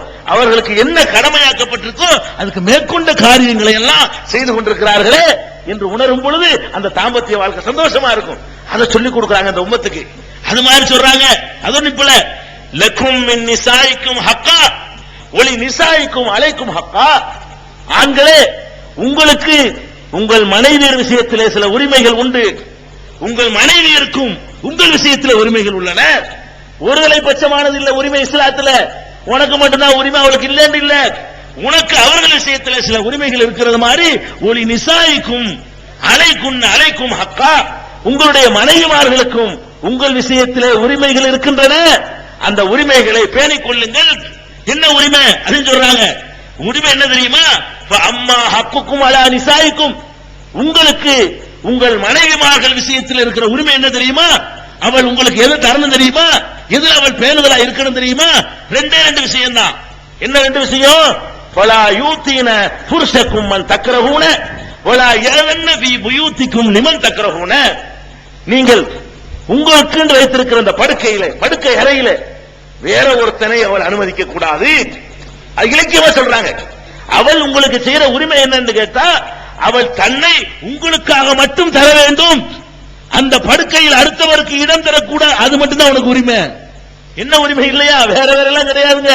ஒரு கணவனுக்கு மனைவி இடத்துல உள்ள உரிமை என்னவென்று சொன்னால், அவள் உனக்காக வேண்டி தன்னுடைய படுக்கையை தர வேண்டும், வேறு எவருக்கும் தராமல் இருக்க வேண்டும். 2வது உனக்கு உள்ள உரிமை என்ன? நீ யாரை விரும்ப மாட்டீர்களோ, நீங்கள் ஆண்களே உங்களுக்கு யாரை பிடிக்காதோ அவர்களை உங்கள் வீட்டிற்குள்ளே அவர்கள் அனுமதிக்க கூடாது. பெண்கள் செய்ய வேண்டியது, கணவனுக்காக பெண்கள் செய்ய வேண்டிய கடமை என்ன? இந்த 2 தான் கண்டிப்பா செய்யணும். இந்த 2 செய்யாட்டி தான் நீ கேட்கணும். இந்த 2ல மாற்றம் செஞ்சாதான் உனக்கு கண்டிக்கிற உரிமையே வருதுங்கிறாங்க. எந்த 2? உன்னுடைய படுக்கையில அடுத்தவனுக்கு இடம் கொடுக்க கூடாது, உனக்கு பிடிக்காத ஆள வீட்டுக்குள்ள ஏற்றக்கூடாது. இந்த 2 விஷயத்துல நீ கவனமா இருக்கணுங்கிறது உங்கள் பெண்களிடத்தில் ஆண்களுக்கு இருக்கிற உரிமை என்று சொன்னார்கள். அப்ப அவங்களுக்கு என்ன உரிமை? அலா அறிந்து கொள்ளுங்கள், அழைக்கும் பெண்களுக்கு உங்களிடத்தில் இருக்கிற உரிமை என்ன தெரியுமா? அன் துஹசினு இலைஹின்ன ஃபீ கிஸ்வத்திஹின்ன வ தஆமிஹின்ன, அவர்களுக்கு கொடுக்கிற ஆடையில அவர்களுக்கு கொடுக்கிற உணவுல சிறப்பாக செய்ய வேண்டும். எவ்வளவுக்கு உனக்கு சிறப்பா செய்ய முடியுமோ. வட்டி கட்டின கஞ்சனா இருந்துடாத. நீ உன்னிட்ட உள்ள உரிமை என்ன? உன்னுடைய என்னத்த உரிமையை கேட்கலாம். எடுத்து கூட ஒழுங்கான போட 10,000 ரூபாய் சம்பளம் வாங்குறீங்களா, 3000 ரூபாய்க்கு பட்டி போடுவதான்னு கேட்கலாம். உரிமையோட கேட்கலாம். உரிமை இருக்கு அவளுக்குங்கிறாங்க ரசூலுல்லாஹி ஸல்லல்லாஹு அலைஹி வஸல்லம். அவளுடைய உணவுலையும் அவளுக்கு தருகிற ஆடையிலையும் நீங்கள் சிறப்பான முறையில் செய்ய வேண்டும். சிறப்புக்கு குர்ஆன்ல இலக்கணம் இருக்குது. அலல் மூசி கதுருகு அலல் முக்குத்திர கதுருகு, வசதி உள்ளவனுக்கு அவனுக்கு ஏற்றவாறு, ஏழைக்கு அவனுக்கு ஏற்றவாறு. அதுக்காக பிச்சைக்காரனுக்கு வாக்கப்பட்டு பட்டு புடவை கேட்கக்கூடாது. அவனுக்கு சக்தி இருக்குன்னு தெரியும், கொண்டாட்டிக்கு அவனுக்கு அந்த சக்தி இருக்குன்னு தெரியும் பொழுது அவன் கஞ்சத்தனம் பண்ணான்னு சொன்னா உரிமையோட கேட்கலாம், கேட்டா கொடுக்கணும். கேட்கலாம் மட்டும் இல்ல, எதை கேட்கலாம் இஸ்லாம் சொல்றதோ நீ கொடுக்கணும் இருக்குது. நீ பாட்டுக்கு பொத்தி பொத்தி பூட்டி மறைச்சு வச்சுக்கிற ஏதாவது. உன் மனைவி எனக்கு இது சிறந்தது வேணும், உனக்கு இருக்கல சேமிச்சதுக்கு வைக்கிற, நான் அணிஞ்சு பார்க்க போறேன், நான் அழகுபடுத்திக்கிற போறேன், அதனால எனக்கு ஆடை அணிகலன் சோறு கொடு, ஒழுங்கா கொடு அப்படின்னு கேட்கிற. ஒரு பணக்கார வீட்டுல வாக்கப்பட்ட ஒரு பெண்ணு தன எனக்கு கறி வாங்கி கொடுத்தா வாங்கி கொடுக்கணும். ஏன்? அவன் வசதி இருக்குது, அந்த சக்தி இருக்குது. அப்ப அந்த மாதிரியான உணவு உடைகள்ல சிறப்பு தூசினுங்கிறாங்க, சிறப்பான முறையில நீங்கள் செய்ய வேண்டும். சிறப்புனா அவர்கிட்ட கேட்கணும், சிறப்பா இருக்கு சார், நல்லா இருக்கு, என்ன கூட எனக்கு இல்ல என்று சொல்ற அளவுக்கு நீங்க வைத்துக் கொள்ள வேண்டும் என்று பெருமானார் ஸல்லல்லாஹு அலைஹி வஸல்லம் அவர்கள் இந்த உரிமைகளை நமக்கு சொல்றாங்க இந்த ஹஜ்ஜத்துல் விதால. அதே நேரத்தில் ஏற்கனவே ஒரு அனுமதி கொடுத்திருந்தாங்க. என்ன அனுமதி? மனைவிமார்கள் கணவன் ஒழுங்காக தரவில்லை என்று சொன்னால் அதை எடுத்து செலவு பண்ணலாம் ஏற்கனவே அனுமதி கொடுத்திருந்தாங்க. எந்த அளவுக்கு கொடுத்திருக்காங்கன்னா, கணவன் ஒழுங்கா தரல செலவுக்கு, அவருக்கு தெரியாமலே எடுத்து குடும்பத்துக்கு செலவு பண்ணலாமா. பெருமானார் ஸல்லல்லாஹு அலைஹி வஸல்லம் ஆரம்பத்தில் அனுமதி கொடுத்தாங்க. இந்த அனுமதிக்கு பிறகு சில பெண்கள் என்ன பண்ண ஆரம்பிச்சுட்டாங்கன்னு கேட்டா, கணக்கு எடுக்கிறது மட்டும் இல்லாம பிறந்த வீட்டுக்கு கொடுத்து அனுப்புறது கள்ளத்தனமா. புருஷன் வீட்டு சாமான எடுத்து எங்க அனுப்புறது? ஒளிச்சு அங்க அனுப்புறது அம்மா வீட்டுக்கு. இந்த மாதிரி வேலைகள் செஞ்சவன அதை மட்டும் கண்டிக்கிறாங்க. பெருமானார் ஸல்லல்லாஹு அலைஹி வஸல்லம் கடைசி ஹஜ்ல சொல்றாங்க, பெண்களே நீங்கள் உங்கள் கணவன் வீட்டு பொருள்களை அவரது அனுமதி இல்லாமல் பிறருக்கு நீங்கள் கொடுக்க கூடாது, உங்க தேவைக்கு எடுத்துக்கலாம். கணவனுடைய சொத்துக்கள்ல இருந்து உங்களுடைய உணவுக்கு, அவனுடைய பிள்ளைகளுடைய உணவுகளுக்கு நீங்கள் எடுத்துக் கொள்ளலாமே தவிர உங்களுடைய தாய் தந்தைக்கு 10 பைசா கொடுப்பதாக இருந்தாலும் பர்மிஷன் இல்லாம கொடுக்க கூடாது, திருடி கொடுக்க கூடாது, அவனுடைய உரிமை அவன் கேட்டு கொடுக்கணும் என்று பெருமானார் ஸல்லல்லாஹு அலைஹி வஸல்லம் அவர்கள். இதுல எல்லாம் பிரச்சனை நாளைக்கு வரும். இதை வச்சுக்கிட்டே மாமியா மருமக சண்டை வந்து குடும்ப சந்திக்கு வந்துடும். திருட்டு பொண்டாட்டி கொண்டா வச்சிருக்கான்றாங்க, எல்லாம் கிளப்பி கிளப்பி அம்மாவுக்கு கொண்டு போயிடறான்றாங்க. அதனால இந்த மாதிரி எல்லாம் குடும்பத்தில் வந்து சீரழிஞ்ச கூடாதுக்காக பெண்களுக்கும் அறிவுரை, ஆண்களுக்கும் அறிவுரை அது சொல்றாங்க பெருமானார் ஸல்லல்லாஹு அலைஹி வஸல்லம். இதையெல்லாம் விட தாம்பத்திய வாழ்க்கையில வேற வேற பிரச்சனைகள் எல்லாம் வரும். என்ன பிரச்சனை தெரியுமா? கல்யாணமாய் தாம்பத்தியம் நடக்கும், புள்ள பிறந்துரும். புள்ள பிறந்தவன அந்த புள்ள இவன் மாதிரி இருக்காது, இவன் அப்ப மாதிரியும் இருக்காது. உடனே சந்தேகப்பட்டுவான், என்னமோ இருக்குமோ, என்னமோ நடந்திருக்குமோ அப்படி நினைப்பு மனுஷனுக்கு வரும். ஏன்னா இவன மாதிரியே இருக்காது. இவன மாதிரி இல்லாட்டாலும் பரவாயில்லைங்க, ஒரு 7 வீட்டுல தள்ளி ஒரு தரப்பு அவன மாதிரி இருக்கும். அப்ப என்ன ஆகும்? அப்படி இருந்தா கேட்க வேண்டியதே இல்ல, குடும்ப வாழ்க்கை நரகமா போயிடும். பெருமானார் ஸல்லல்லாஹு அலைஹி சொல்றாங்க, அல் வலதுலில் ஃபிராஷ், ஆண்களே ஜாக்கிரதை, உங்கள் மனைவியாக இருக்கும் பொழுது அவள் பெற்றெடுக்கிற பிள்ளைக்கு நீ அப்பன், எவன் தள்ளி போட்டாத. ரசூல் ஸல்லல்லாஹு சொல்றாங்க, இப்போ ஒரு சைஸ் மாதிரி வர்றது இருக்க, அதுக்கு இது சம்பந்தமே கிடையாது. யார் மாதிரி வேணாலும் வரலாம். உன்னுடைய 10 தலைமுறைக்கு முன்னாடி ஒருத்தர் இருப்பான், அந்த மாதிரி கூட குழந்தை பிறக்கும். உன்னை மார்த்தா உன் குழந்தை இருக்கணும்னு சட்டம் கிடையாது, உங்க அத்தா மாதிரி இருக்கணும்னு சட்டம் கிடையாது, உங்க தாத்தா மாதிரி இருக்கணும்னு சட்டம் கிடையாது. அவர் மார்த்தா இருக்கணும்னா எல்லாம் ஆதமுடைய பிள்ளை தானே, எல்லாம் ஒரு மூஞ்சியா இருக்கணுமே. எல்லாம் ஆதமுடைய பிள்ளைன்னா எல்லாம் ஒரே மூஞ்சியா இருக்கணுமா? இல்ல, எல்லாம் ஆதமா இருக்கணும். இருக்கல. அப்ப ஒரு தகப்பனுக்கு 4 பிள்ளை 4 ஒரே மாதிரியா இருக்குது. ஒரு தகப்பன்னா அதே அச்சில வார்க்கணும்னு கட்டாயம் கிடையாது, எப்படி வேண்டாலும் சேரலாம். 2 மிக்ஸ் ஆகும்போது வேற மாதிரி ஒரு குழந்தை பிறக்கும். பெருமானார் ஸல்லல்லாஹு அலைஹி சொல்றாங்க, அல் வலதுலில் ஃபிராஷ், தாம்பத்தியத்தில் ஈடுபடக்கூடிய மக்களே, குடும்ப வாழ்க்கையை வீணான சந்தேகத்துக்கு இடம் கொடுத்து நாசமாக்குகிற மக்களே, அல்லாஹ்வை பயந்து கொள்ளுங்கள். அல் வலதுலில் ஃபிராஷ், யாருக்கு மனைவியாக இருக்கும் பொழுது ஒருத்தி பெற்றெடுக்கிறாளோ அந்த பிள்ளைக்கு அப்பன் அவன்தான், அவனான் தகப்பன். அந்த படுக்கைக்குத்தான் குழந்தை சொந்தங்கிறாங்க. அது வேற இலக்கியமா சொல்றாங்க. அதுக்கு அர்த்தம் நேரடி அர்த்தம் என்னன்னு கேட்டா, அல் வலதுலில் ஃபிராஷ், படுக்கைக்குத்தான் புள்ள சொந்தம். அது எதுக்கு சொல்றாங்கன்னா, அரபில தாம்பத்திய வாழ்க்கை கணவனா இருக்கிறானோ அவனுக்கு தான் அந்த புள்ளேங்கிறாங்க. அப்ப ஒரு பெண்ணை நம்ம கைப்பிடிச்ச பிறகு அவளை மனைவியா வைத்திருக்கிற வரைக்கும் அவள் பெறுகிற பிள்ளைகளுக்கு நான் தான் அப்பேன்னு ஒத்துக்கிறேன் ஒருத்தன். அது இஸ்லாத்தினுடைய கடமை. இதுல பாருங்க, தாம்பத்திய வாழ்க்கையில ஒரு முக்கியமான விஷயம். இதெல்லாம் நிறைய நரகம் வந்துருது. இதெல்லாம் சந்தேகத்திலான வாழ்க்கை நாசமா போயிட்டு இருக்குது. அதையும் நிற்கிறாங்க. அல் வலதுலில் ஃபிராஷ், குழந்தைக்கு தகப்பன் அந்த பொறுப்பை ஏற்றுக்கொள்ளணும், விட்டு விட்டு ஓடிடாதீங்க. இப்படி பெண்களுக்கு செய்ய வேண்டிய கடமைகளை சொல்றாங்க. அது மாத்திரம் இல்ல, ஒருத்தனை வந்து இன்னாருக்கு பிறந்த ஒரு குழந்தை என்ன சொல்றாங்கன்னு கேட்டா, எங்க அப்பன் இவன் இல்ல அவங்கிறான். ஒரு பையன் தன்னுடைய தகப்பன் இல்லாத ஒருவனை தகப்பன் என்று எவனாவது சொல்வாரே ஆனால், அல்லது ஒருவனுடைய பிள்ளையை இன்னொருத்தன் பிள்ளை என்று வேறு யாராவது சொல்வார்களே ஆனால், அவனுக்கு கியாம நாள் வரைக்கும் தொடர்ந்து வரக்கூடிய அல்லாஹ்வுடைய லானத் இருக்கிறது. பெருமானார் ஸல்லல்லாஹு அலைஹி சொல்றாங்க, இன்னைக்கு ஒரு அப்பனுக்கு பிறந்தவன் தனக்கு ரஜினி இப்ராஹிம் பேர் வைக்கிறான். ரஜினி மூசாவான், இன்சியல ரஜினி ஆக்கிட்டான்.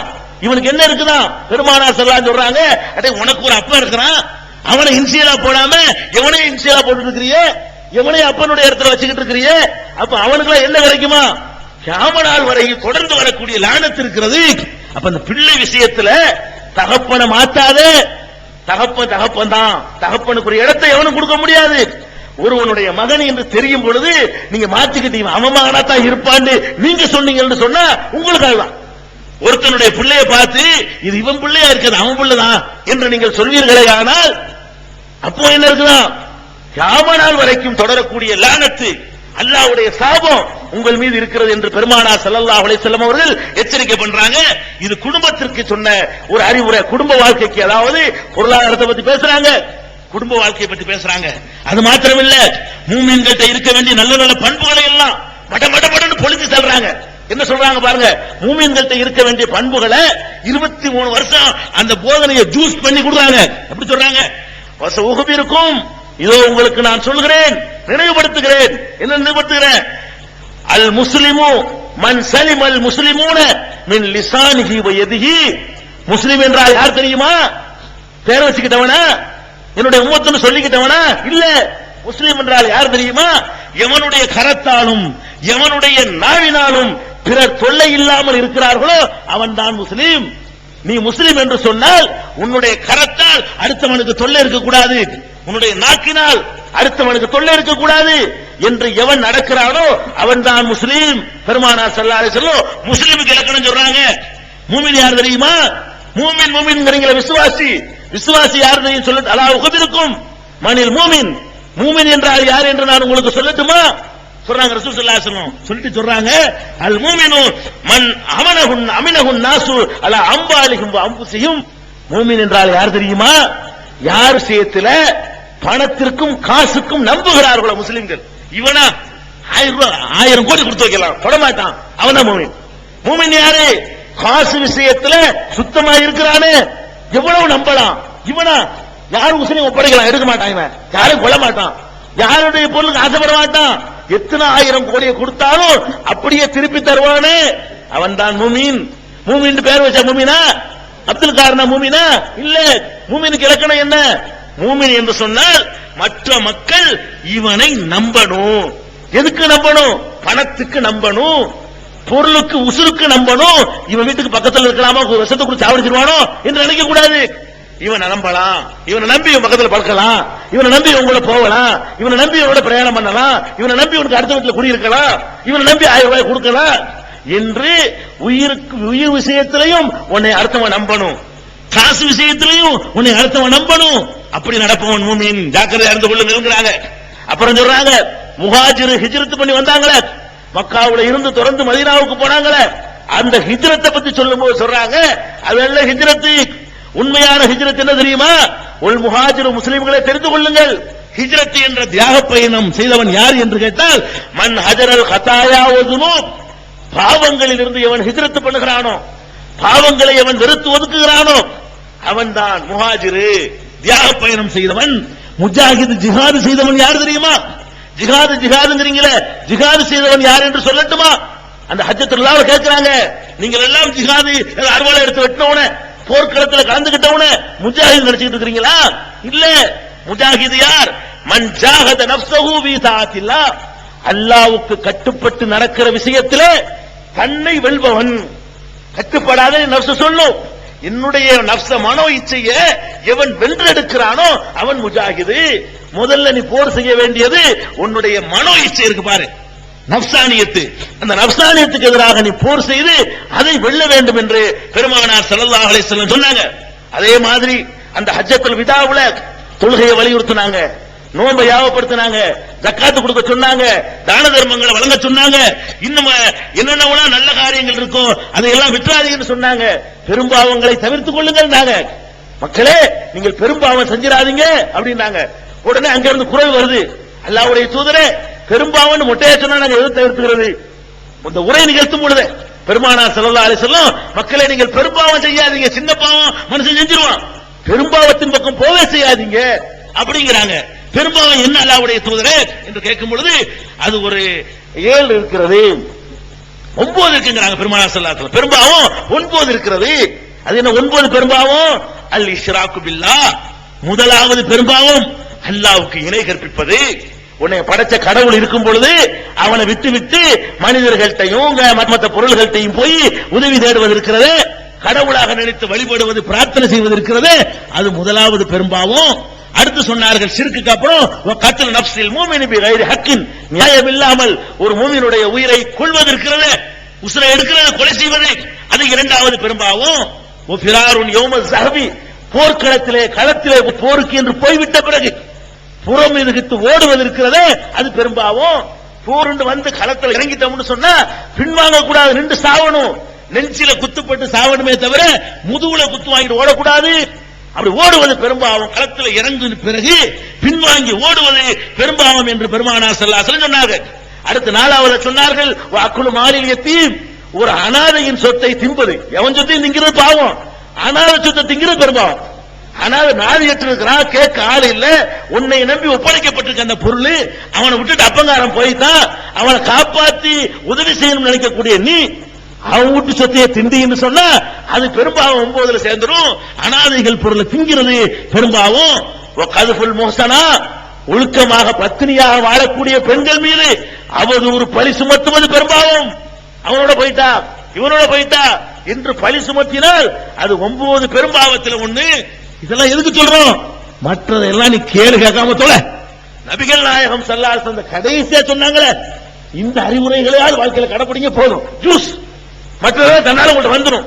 பெருமானார் ஸல்லல்லாஹு அலைஹி வஸல்லம் என்னவெல்லாம் அந்த கடைசி ஊர்ல சொன்னார்களோ, அழுது சொன்னார்களோ, விடைபெற்று சொன்னார்களோ, இது அப்படியே ஆழமா இதயத்தில் பதியணும். அனாதைகள் சொத்தை திங்காதே, கற்புள்ள பெண்கள் மீது பழி சுமத்திராதே, உக்கூக்குல் வாலிதைனி, பெற்றோர்களை நோவினப்படுத்திராதே, தாய் தந்தையரை வைத்துக் கொண்டு ஏண்டா இவனை பெற்றோன்னு நினைக்கிற மாதிரி நடந்துராதே, தாய் தந்தையர்களை பெற்றோர்களை புண்படுத்திராதே, நோவினப்படுத்தாதே, தொல்லைப்படுத்திராதே. அடுத்த பெரும்பாவம் அதை சொல்றாங்க. அதுக்கப்புறம் இஸ்திஹலாலுல் பைத்துல் ஹராம், பைத்துல் ஹராம் இருக்க இந்த புனிதமான ஆலயம், இந்த ஆலயத்திலே தடை செய்யப்பட்ட காரியத்தை இந்த ஆலயத்திலே செய்வது. அந்த ஆலயத்துக்கு ஒரு தனி மரியாதை இருக்கு, காபத்துல்லாஹ்வுக்கு, ஹரம் ஷரீஃபுக்கு.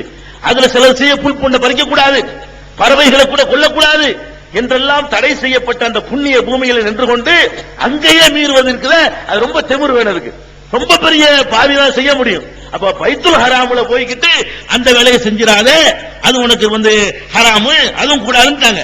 அப்ப பெருமானார் ஸல்லல்லாஹு அலைஹி வஸல்லம் அவர்கள் இந்த பெரும்பாவங்களை செய்யாமல் தொழுகை நிலைநாட்டி ஜகாத்தையும் கொடுப்பானேயானால் அவன் என்னோடு இருப்பான் உத்தரவாதம் தர்றாங்க. இந்த 9 பெரும்பாவத்தை விட்டுவிடு, அதோட தொழுகை நிலைநாட்டி ஜகாத்தை கொடு, என்னோட நீ சொர்க்கத்தில் இருப்ப, நீ நான் ஒன்னா இருப்போம், ரெடியா கேட்கிறாங்க பெருமானார் ஸல்லல்லாஹு அலைஹி வஸல்லம். அப்ப எதை பெரும்பாவம் என்று எச்சரித்தார்களோ அதுகளிலிருந்து நம்ம என்ன செய்யணும்? முழுமையாக விடுபடணும். இவ்வளவுதான் சொன்னாங்களா? அடுத்து உலகத்துக்கு வர்றாங்க, உலக சமுதாயத்தை பார்க்கிறாங்க. அந்த அக்கிரமங்களுக்கெல்லாம் சாவுமணி அடிக்கிற மாதிரி ஒவ்வொரு பிரகடனம், இதான் வரலாற்றுல பொன்னெழுத்துங்கிறான். இப்ப சொல்லக்கூடிய செய்திகள் தான் உலக வரலாற்றிலேயே பொன்னெழுத்துக்கள்ல பொறிக்கப்பட வேண்டிய செய்திகள் பிரகடனப்படுத்துறாங்க. எந்த சமுதாயம்? அரபிகள் சொன்னா மொழி வெறி பிடிச்சவன். எப்படிப்பட்ட வெறி? அடுத்த மொழி பேசுறவன கால்நடைகள் சொன்னான், அஜமின்னு சொன்னான், ஊமையர்கள் சொன்னான், பேச தெரியாதவர்கள் சொன்னான். அவனுடைய பார்வையில அரபி மட்டும்தான் மொழி, வேற எதுவும் மொழியே கிடையாது என்று நினைத்திருக்கிற அந்த மக்கள்கிட்ட சொல்றாங்க. அதே மாதிரி தோளுடைய நிறம் வெள்ளை வெள்ளையா இருப்பான் அந்த அரபிகள், அதுல கொஞ்சம் பேர் நீக்குற கண்ணங்கரன்னு இருப்பான். வெள்ளையா இருக்கிறனால சிறந்தவனாகவும் கருப்பா இருக்கிறனால மற்றவனாகவும் நினைச்சுக்கிட்டு இருந்தான். அப்படியான நிறவெறி பிடித்த அந்த மக்கள்கிட்ட, குலவெறி பிடித்த அந்த மக்கள்கிட்ட, மொழிவெறி பிடித்த அந்த மக்கள்கிட்ட பிரகடனப்படுத்துறாங்க. என்ன படுத்துறாங்க? அறிந்து கொள்ளுங்கள், யா அய்யுஹன்னாஸ், மக்களே, இன்ன ரப்பக்கும் வாஹிதுன், உங்களுடைய ரப்பு ஒருவன், இன்ன அபாக்கும் வாஹிதுன், உங்களுடைய தந்தை ஒருவன். உங்களுக்கு எப்படி ரப்பு ஒருவனோ உங்க அத்தனை பேருக்கு ஆதம் தான் தந்தை, அந்த ஒரு தந்தையிலிருந்து பிறந்திருக்கிறீர்கள், ஞாபகத்தில் வைத்துக் கொள்ளுங்கள். அலா, எச்சரிக்கிறேன், லா ஃபல்ல அரபியின் அலா அஜமியின், அரபு மொழி பேசக்கூடிய எவனுக்கும் அரபு மொழி பேசாதவனை விட ஒரு சிறப்பும் கிடையாது. மொழியின் அடிப்படையில் சிறப்பு இருக்கு நினைச்சிட்டு இருக்கிறியா? கிடையாது. லா ஃபல்ல அரபியின், உலகத்துல ஒரு மொழியை தாய்மொழியா கொண்டவன் எவன் இது சொல்ல மாட்டான். தமிழ் மொழியை தாய்மொழியா கொண்டவன் என்ன சொல்லுவான்? நம்ம தான் சிறந்தவேமா, அப்படிதான் பேசியமா வாழ்க்கை நடத்த முடியும், அப்பதான் அரசியல் பண்ண முடியும். கல் தோன்றி மண் தோன்றா காலத்தே முன் தோன்றி மூத்த குடி தமிழ்மா, அப்படிதான் சொல்லுவான். தமிழன் என்ற ஒரு இனம் உண்டு, தனியே அதற்கு ஒரு குணம் உண்டு சொல்லி மொழி அடிப்படையில் பிரிச்சு காட்டியதான் அவன் தன்னை வளப்படுத்திக் கொள்வான். அரபு மொழியை தாய்மொழியா கொண்ட ஒருத்தர், அந்த மொழி மட்டுமே தெரிஞ்ச ஒருத்தர், அந்த மொழி மட்டுமே வேதத்தை பெற்ற ஒருத்தர் சொல்றாரு, டேய் ஏன் பாசன அரபி, அதுக்காக சிறப்பு கிடையாது. லா பதிலி அரபியின் அல்ல அஜமியின், அரபு மொழி பேசுகிற எவனுக்குமே வேற மொழி பேசவின் மீது சிறப்பு கிடையாது. அதே மாதிரி சொல்றாங்க உலாலி அஜமியின் அல்ல அரபியின், அதுக்காக நீ வேற மொழி பேசுறவன் அரபியோட சிறந்தவனான்னு கேட்டா அதுவும் கிடையாது. எந்த மொழி பேசுபவனும் எந்த மொழி பேசுபவனை விட சிறந்தவன் இல்லை. மொழியில நீ சிறப்பு அளவுகள் பண்ணாவே. இவ்வளவு தெளிவா இருக்கிறாங்க. இது சாதாரண பெரிய பெரிய அறிவாளிகளுக்கு விளங்காத தத்துவங்க. இந்த 20ஆம் நூற்றாண்டுல இவனுக்கு விளங்க மாட்டேன் பாருங்க. மொழியினால ஒருத்தனுக்கு சிறப்பு கிடைக்குமாங்க? பேசிட்டு இருக்கானுங்க. மலையாள மக்கள்கிட்ட போய் நம்ம தான் சிறந்தவன் அவனை நம்ம வச்சு போடுறான். தமிழ் மக்கள்கிட்ட வந்து நம்ம தான் சிறந்த இடம் நம்ம வச்சு போடுறான். கர்நாடகம் அவன்கிட்ட போய்கிட்டு நம்ம மொழி தான் சிறப்பு நம்ம வச்சு போடுறான். இந்தி பேசுறவன்ட்ட போய்கிட்டு இந்திக்கு நிகரா மொழி இல்ல நம்ம வச்சு போடுறான். பெருமானா சொல்ல சொல்றாங்க கிடையாதுடா, கிடையவே கிடையாது. மொழி அடிப்படையில் எந்த சிறப்பும் கிடையாது. அதே மாதிரி சொல்றாங்க ஒலா அஸ்வத அல அஹமர், கருப்பா உள்ளவனுக்கு சிவப்பா உள்ளவனை விட சிறப்பு கிடையாது. ஒலா அஹமர அல அஸ்வத, சிவப்பா உள்ளவனுக்கு கருப்பா உள்ளவனோட சிறப்பு கிடையாது. இல்லா பி தக்வா, தக்வாவின் மூலமே தவிர சிறப்பு இருக்குது. எப்ப இருக்குது? இந்த பாவங்கள் 9 விட்டு விலகி நான் சொன்ன அறிவுரைப்படி கேட்டு அல்லாஹ்வை அஞ்சி நடந்தால் அவன் எந்த மொழி பேசினாலும் எந்த நிறத்தை கொண்டவனாக இருந்தாலும் அவன் சிறந்தவன். உலகத்தில் இந்த ஒரு பிரகடனத்தை மட்டும் அமல்படுத்தினால் உலக சகோதரத்தை வந்துடும். இந்த 20ஆம் நூற்றாண்டுல கூட அமல்படுத்த முடியல. தனிக்கோல கலர் அடிப்படையில் மேலை நாடுகள்ல பார்த்தோம். ஒரு டிவியில காட்டுறான் கருப்பர் இனம்ங்கிற காரணத்துக்காக வேண்டி நாயை விட்டு கடிக்கிற காட்சியை பார்த்து கண்கலங்கணுமே. 20ஆம் நூற்றாண்டு காட்டு மிராண்டிகள் கூட தெரிந்து கொள்ள முடியாத செய்தியை அன்னைக்கு சொல்றாங்க. பாத்தீங்களா தொலைக்காட்சியில காட்டினானா? நாயை விட்டு நீக்குறோங்கிற கருப்பங்கிற காரணத்தினால வெள்ளை கலர்ல உள்ள போலீஸ்காரன் நாயை விட்டு கட்டிக்க விடுறான். அது பார்க்கும் பொழுது கலங்காத கண்கள் இருக்க முடியாது. இப்படிப்பட்ட காட்டு மிராண்டிகள் இன்றைக்கு வரைக்கும் வாழ்ந்துகிட்டு இருக்கிறான். 1400 ஆண்டுகளுக்கு முன்னாடி காட்டு மிராண்டியா இருந்த ஒரு சமுதாயத்தில் போய் சொல்றாங்க இல்ல கிடையாது, அரபிக்கு அஜமி மேல சிறப்பு இல்ல, சிவப்புக்கு வெள்ளை மேல சிறப்பு இல்ல, தெளிவான பிரகடனம் செய்யறாங்க. அது மாத்திரம் செய்யல, அடுத்து வர்றாங்க மூட நம்பிக்கை மூட்டிகம், என்னென்ன மூட்டிகள் இருக்கிறதோ சொல்றாங்க. பெருமானார் ஸல்லல்லாஹு அலைஹி வஸல்லம் அலா எச்சரிக்கை பண்ணுகிறேன் உங்களை, இன்னக்குள்ள செய்யும் என் அகலில் ஜாஹிலியா, அறியாமை காலத்து பழக்க வழக்கங்கள் நடவடிக்கைகள் என்னென்ன உள்ளதோ அத்தனையும் மூலூன் தகுத்த கடமைய ஹாத்தைனி, என்னுடைய 2 பாதத்தின் கீழே போட்டு மிதிக்கிறேன். பெருமானார் மூட நம்பிக்கையிலிருந்து இந்த சமுதாயத்தை மீட்டெடுக்க சொல்றாங்க. மக்களே காலை தூக்கி காட்டி இந்த பாதங்களுக்கு கீழே போட்டு மிதிக்கிறேன். இந்த சமுதாயத்தில் இருக்கிற எல்லா மூட நம்பிக்கைகளை மூட்டிக பழக்க வழக்கங்கள் அத்தனையும் காலில் போட்டு மிதிக்கிறேன். பகுத்தறிவு உள்ள சிந்திக்கிற சமுதாயமாக நான் உங்களை மாற்றி இருக்கிறேன். மூட நம்பிக்கைகளுக்கு இடம் கொடுத்து விடாதீர்கள் என்று சொல்லி எல்லா மூட நம்பிக்கை, ஜோசியம், ஜாதகம், குறி பார்க்கிறது, நல்ல நாள் பார்க்கிறது, கெட்ட நாள் பார்க்கிறது, கொடிமரத்தை வணங்குறது, கழுதையை வணங்குறது, குதிரையை வணங்குறது, என்னென்ன மூட நம்பிக்கைகள் வச்சிருக்கோ எல்லாத்தையும் காலில் போட்டு மிதிச்சுட்டேன்ட்டாங்க. ஒரே மிதியா மிதிச்சுட்டு போயிட்டாங்க. மிதிச்சதான் தூக்கி வச்சு கொண்டாடிக்கிட்டு இருக்கிறேன். அது மாத்திரம் சொல்லல, சில பிரகடனப்படுத்துறாங்க. சுப்ஹானல்லாஹ், இந்த உலகம் இன்னைக்கு தெரிந்து கொள்ள வேண்டிய செய்திகள் என்ன சொல்றாங்க தெரியுமா? மக்களே அறியாமை இன்னைக்கு புது சட்டம் வந்து விட்டது. என்ன சட்டம்? கொலை செஞ்ச தலையை சீவுறது. அதான் இப்ப சட்டம்.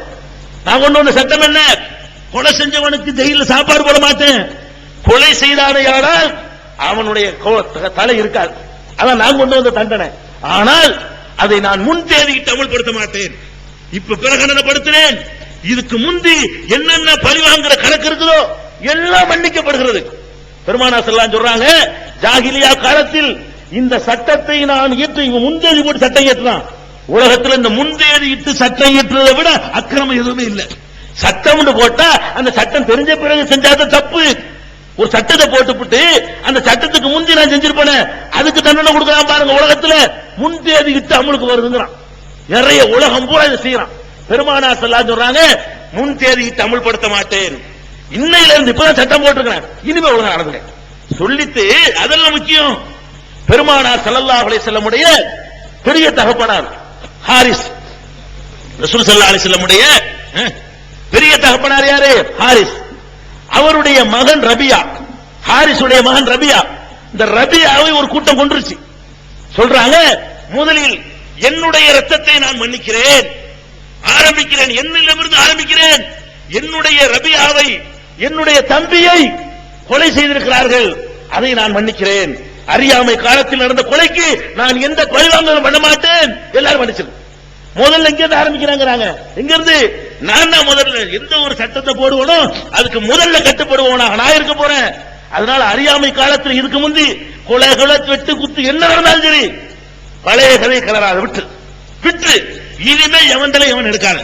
இதுக்கு முந்தி உள்ள எல்லாத்தையும் மன்னி. அதாவது சொல்லுதல் யாருக்கும் எளியவாம், இது சொல்றது எல்லாத்துக்கும் லேஸ்டானா, இது கஷ்டம்.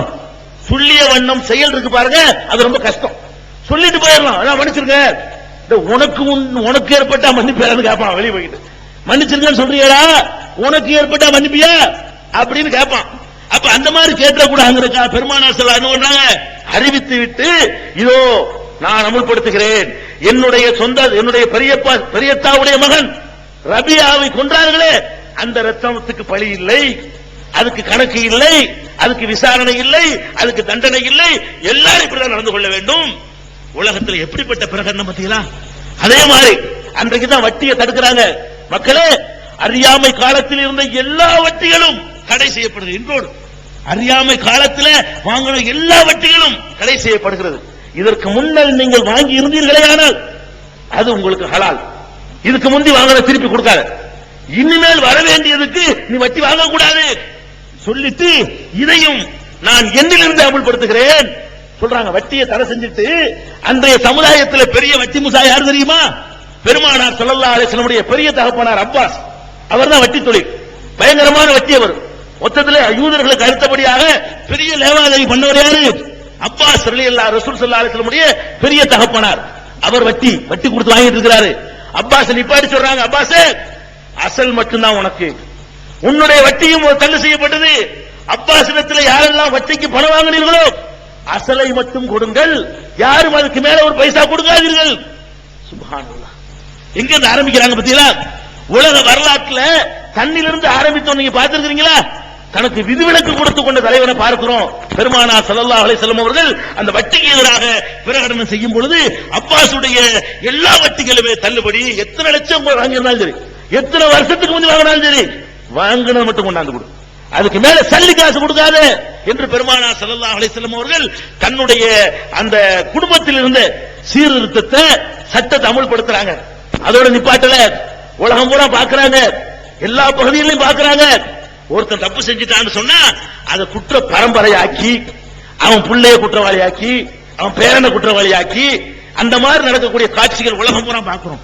ஒருத்தன் கொலை பண்ணிட்டான்னு சொன்னா அவன் குடும்பத்தையே சித்திரவதை பண்ணக்கூடிய அதிகார வர்க்கங்களை எல்லாம் பார்க்கிறோம். பெருமானார் ஸல்லல்லாஹு சொல்றாங்க, என்னுடைய ஆட்சியிலே நான் கொண்டு வந்த மார்க்கத்திலே அலா தெரிந்து கொள்ளுகிற எச்சரிக்கை, லா யஜ்னி ஜானும் இல்லா அலா நஃப்ஸிஹி, எந்த ஒரு மனிதன் செய்த தப்பா இருந்தாலும் அது அவனை மட்டும் தான் சாரும். எந்த அப்பனும் மகனுடைய தப்புக்கு பொறுப்பாளன் இல்லை, எந்த மகனும் அப்பனுடைய தப்புக்கு பொறுப்பாளன் இல்லை. எவ்வளவு பெரிய தப்பா இருந்தாலும் சரி, தப்பு செஞ்சவனை தண்டிக்க முடிந்தால் தண்டிப்புமே தவிர தப்பு செய்யாதவனை நாம் தண்டிக்க மாட்டோம். நம்முடைய ஆட்சியில அதுக்கு இடமில்லை என்று பெருமானார் ஸல்லல்லாஹு அலைஹி வஸல்லம் அவர்கள் ரொம்ப தெளிவாக சொல்லுகிறார்கள். வலா யஜ்னி வாலிதுன் அலா வலதிஹி வலா வலதுன் அலா வாலிதிஹி, எந்த ஒரு தகப்பனும் மகனுக்காக குற்றவாளியாக மாட்டான், எந்த ஒரு மகனும் தகப்பன் செய்த தப்புக்காக குற்றவாளியாக மாட்டான். அவன் செய்த தப்புக்குத்தான் நம்முடைய ஆட்சியிலே அவன் பொறுப்பாளியாக இருப்பான். இதையும் நான் தெளிவாக பிரகடனம் செய்கிறேன் என்று பெருமானார் ஸல்லல்லாஹு அலைஹி வஸல்லம் இத வேற சொல்றாங்க. அடுத்து மக்கள்கிட்ட வர்றாங்க, நீங்கள் எல்லாம் ஒரு ஆட்சியின் கீழ, ஒரு இஸ்லாமிய கவர்மெண்டின் கீழ, ஒரு தலைமையின் கீழ, ஒரு அதிகாரம் படைத்த அதிகாரியின் கீழ இருக்கணும்னு சொன்னா நீங்கள் உங்களுடைய ஆட்சி தலைவருக்கு கட்டுப்படுங்கள். ஒல விஸ்தாமல அலைக்கும் அப்துன் யகூதுக்கும் பி கிதாபில்லாஹ், அல்லாஹ்வுடைய வேதத்தின் அடிப்படையில் உங்களை வழிநடத்தக்கூடிய ஒரு அடிமை உங்களுக்கு அமீராக தலைவராக வந்தாலும், அமீர் அமீர் அந்த அமீர் இல்ல, அமீர் என்றால் அதிகாரம் படைத்த ஆட்சி தலைவன் மன்னர். உங்களுடைய மன்னராக ஆட்சி தலைவராக ஒரு அடிமை வந்தாலும் அல்லாஹ்வுடைய வேதத்தின் அடிப்படையில் உங்களை வழிநடத்தி செல்லுகிற மன்னன் அமைந்தால் அவருக்கு இஸ்மாஉ வாதிஉ செவிமடுத்து கட்டுப்படுங்கள், முழுசா அவர் கட்டுப்பட்டு போங்கள் அப்படிங்கிறாங்க பெருமானார் ஸல்லல்லாஹு அலைஹி வஸல்லம். அத பண்ணிட்டாங்களா? அடுத்து பாக்குறாங்க இந்த மக்கள்கிட்ட எதிர்காலத்தில் சுப்ஹானல்லாஹ் பாருங்க சொல்ல வேண்டிய விஷயங்கள் இருக்கு, எல்லாமே நம்ம ஆச்சரியப்படுறதா இருக்கு. இன்னைக்கு நம்ம பார்த்துக்கிட்டு இருக்கிறோம், என்ன பார்க்கிறோம் தெரியுமா? நம்ம எல்லாம் பெரிய பெரிய விஷயங்களை விட்டுட்டு சின்ன சின்ன விஷயங்களை சண்டை பிடிக்கிறோம், சின்ன சின்ன விஷயத்துல அலட்சியப்படுத்திடணும் அப்படின்னு சொல்லி ஒரு சித்தாந்தத்தை இன்னைக்கு பேசிக்கிட்டு இருக்க ஒரு கூட்டம். அவர்களுக்கு எச்சரிக்கை பண்றாங்க. என்ன பண்றாங்க தெரியுமா? பெருமானார் ஸல்லல்லாஹு அலைஹி வஸல்லம் கது யைஸ ஷைத்தானு பி ஐ யுபத பி அர்லிக்கும், ஷைத்தான் இப்போது நம்பிக்கை இழந்து விட்டான், அவனை நீங்கள் வணங்க மாட்டீர்கள். என்ன தௌஹீத் கொண்டாங்கல்ல, ஷைத்தானை வணங்க போறது இல்ல, கபரை வணங்க போறது இல்ல, கல்ல வணங்க போறது இல்ல, எல்லாவற்றிலிருந்தும் ஷைத்தான் இன்றைக்கு நம்பிக்கை இழந்து விட்டான். வலாக்கின்னஹு ரலிய அய்யுதா ஃபீமா சிவா தாலிக மிம்மா துஹாகிரூன மின் அமாலிக்கும், உங்களுடைய அமல்களிலே சின்னது நினைக்கிறீங்களே அதுகளை உங்களை விடவித்தவன் ஜெயித்து விடுவான். இது சின்னது தானே, இது சாதாரண தானே விட வச்சிருவான். பெரிய பெரிய விஷயங்கள்ல உங்களை கபர்ல கொண்டு முட்டை வைக்க மாட்டான், உங்களை கொண்டு சிலை வணக்கத்தில் தள்ள மாட்டான். அவ்வளவு அருமையான அஸ்திவாரத்தை நான் போட்டுட்டேன். ஷைத்தான் இப்போது நம்பிக்கை இழந்து விட்டான். இந்த மொத்த அரபு தீபகற்பத்தில் ஷைத்தானுக்கு வேலை இல்லாம ஆக்கியாச்சு. ஆனால் அவன் எந்த வழியில வருவானா? நீங்கள் எந்த அமல்களை சின்னது என்று சொல்கிறீர்களோ, சின்னது தானே என்று சொல்கிறீர்களோ, அந்த மாதிரி அமல்கள் விஷயத்திலே உங்களை தோற்கடித்து அவன் உங்களை ஜெயிப்பான், உங்களை வெல்லுவான். எந்த நல்லறங்களையும் சின்னதுன்னு விட்டுறாதீங்க. இன்னைக்கு பார்க்கிறோம், சுன்னத்து தானே, முஸ்தகப்பு தானே, இதுக்காக வேண்டி நம்ம இது பண்றதா? இதெல்லாம் தேவையா? பெரிய பெரிய எவ்வளவு விஷயங்கள் இருக்குது, பெருசு விட மாட்டான், சின்னதை விட மாட்டான். கடைசியில் என்ன ஆகும்? பெருசுல இருந்து நம்மளை நாசமாக்கி சின்னதுல இருந்து நாசமாக்கிடுவாங்க. சின்னது பெருசு சின்னது பெருசுங்கிறவனுக்கெல்லாம் பெருமானார் ஸல்லல்லாஹு அலைஹி வஸல்லம் அந்த ஹஜ்ஜத்துல் விதால செருப்படி கொடுக்கிற மாதிரி சொல்றாங்க. சின்ன விஷயங்கள்ல கவனமா இருங்க, ஒவ்வொரு சின்னதா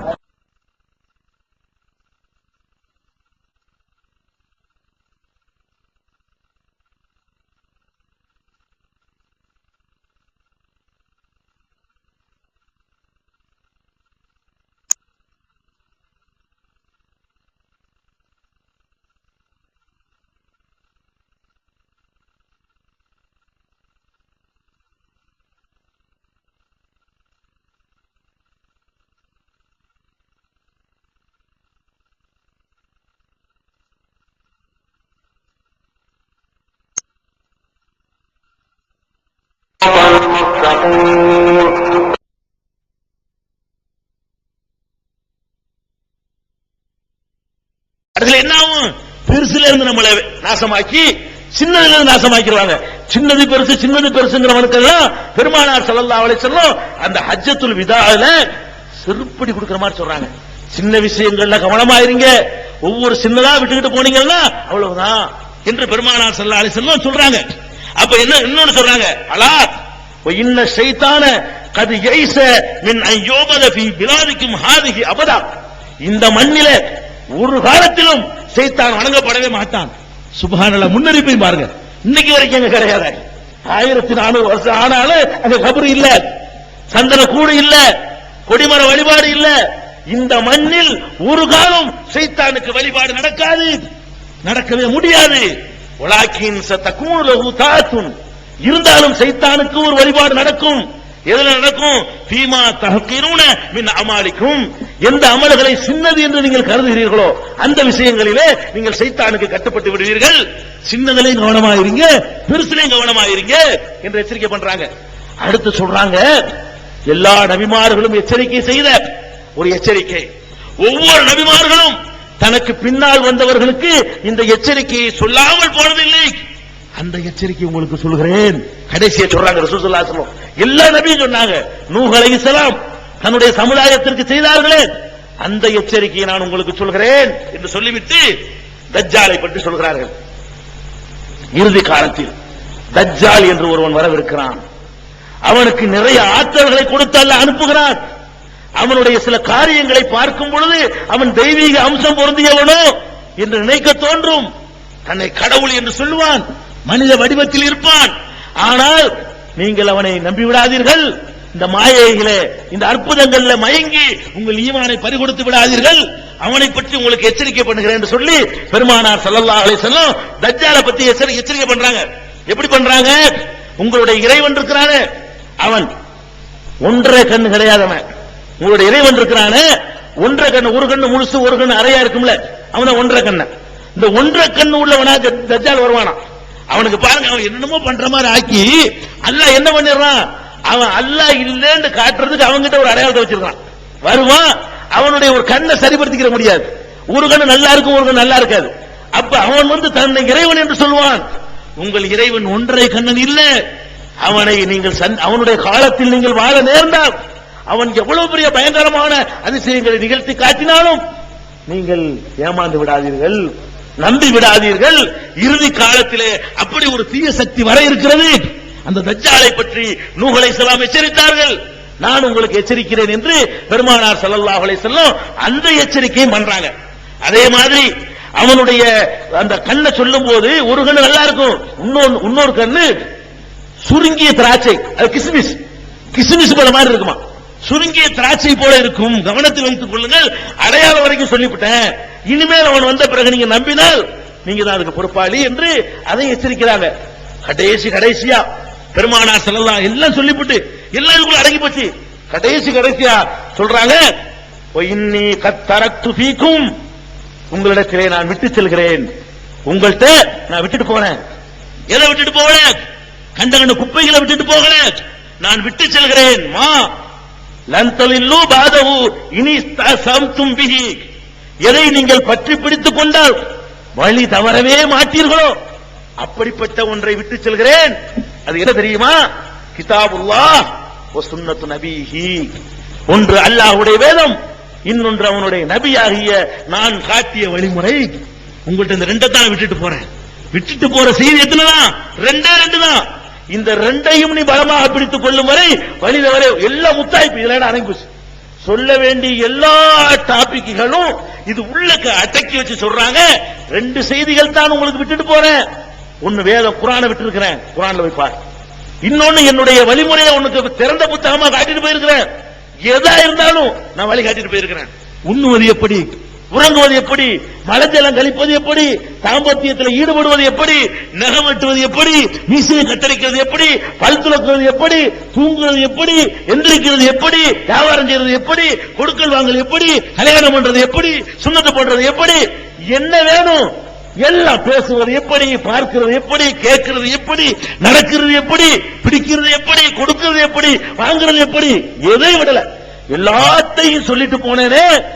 அதை முன்னாடி வச்சுட்டு போறேன், சிறந்த புத்தகமா வச்சுட்டு போறேன். உலகத்துல எவனுக்கும் சொல்ல தைரியம் இல்லாது. என்ன சொல்லுவான்? நாங்க சொல்றத கேளுங்க, நாங்க செய்யற மாதிரி செஞ்சிடாதேமா. உலகத்துல எவனாச்சு என்னை பின்பற்றுங்கன்னு சொல்ல முடியுமா? என்னுடைய வாழ்க்கையில திறந்த புத்தகம், ஒரு தப்பு ஒன்னால காண முடியாது. என்னுடைய இது ரொம்ப தைரியம் வேணுங்க. உலகத்துல யாரும் சொல்றதே இல்லை. யாரும் நான் என்னென்னவெல்லாம் செய்தேனோ அதெல்லாம் அந்த திறந்து கிடக்க பாத்துக்க, எவன் வேண்டாலும் பின்பற்றிக்க, எவன் வேண்டாலும் உரசி பாத்துக்க, ஒரு தப்பு காண முடியாது என்று காட்டிட்டு போனாங்களே.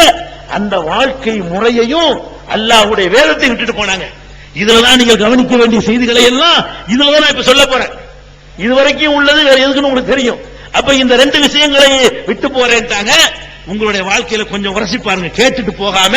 பெருமானார் ஸல்லல்லாஹு அலைஹி வஸல்லமுடைய வேதத்தில் உள்ளது என்ன? இறுதியாக நபிகள் நாயகம் ஸல்லல்லாஹு அலைஹி வஸல்லம் அவர்கள் சொன்ன அந்த அறிவுரையில் தான் எல்லா தத்துவங்களும் ஒரு சேர அடங்கி கிடக்கின்றன. என்ன இறுதியா சொல்றாங்க? உங்களிடத்திலே நான் ரெண்டை விட்டு போகிறேன். ஒன்று அல்லாஹ்வுடைய வேதம், இன்னொன்று என்னுடைய வழிகாட்டுதல். இந்த இரண்டையும் நீங்கள் பலமாக பற்றிக் கொண்டீர்களே ஆனால் லன் தலில்லு பஅதஹு அபதா, இதற்கு பிறகு ஒரு காலம் நீங்கள் வழி தவறவே மாட்டீர்கள் என்று பெருமானார் ஸல்லல்லாஹு அலைஹி வஸல்லம் அவர்கள் நம்ம வழிகட்டு போகாமல் இருப்பதற்கு ரெண்டு பலமான ஆயுதத்தை கையில தந்துவிட்டு சென்றிருக்கிறார்கள். அந்த அளவுகோலை கொடுத்து விட்டு போயிருக்கிறார்கள். உங்களுடைய ஒவ்வொரு செயலையும் அதுல உரசி பாருங்க கொஞ்சம். நபிகள் நாயகம் ஸல்லல்லாஹு அலைஹி வஸல்லம் சொன்னாங்களே, இறுதி வசியத்தாக கொடுத்துட்டு போனார்களே, அந்த இரண்டுக்கு ஒத்ததாக நம்முடைய நடவடிக்கைகள் இருக்கிறதா? சிந்தித்து பார்க்க வேண்டும். நம்ம வாழ்க்கையில கடைபிடிக்கிற ஒவ்வொரு செய்திகளாக நீங்கள் எடுத்து பாருங்கள். முஸ்லிம் என்று சொல்லிக் கொள்கிறோம், தர்காக்களை போய் வழிபடுகிறோம். நபிகள் நாயகம் ஸல்லல்லாஹு அலைஹி வஸல்லம் அவர்களுடைய சுன்னத்திலேயோ திருமறை குர்ஆனிலேயோ இதற்கு அனுமதி இருக்கிறதா?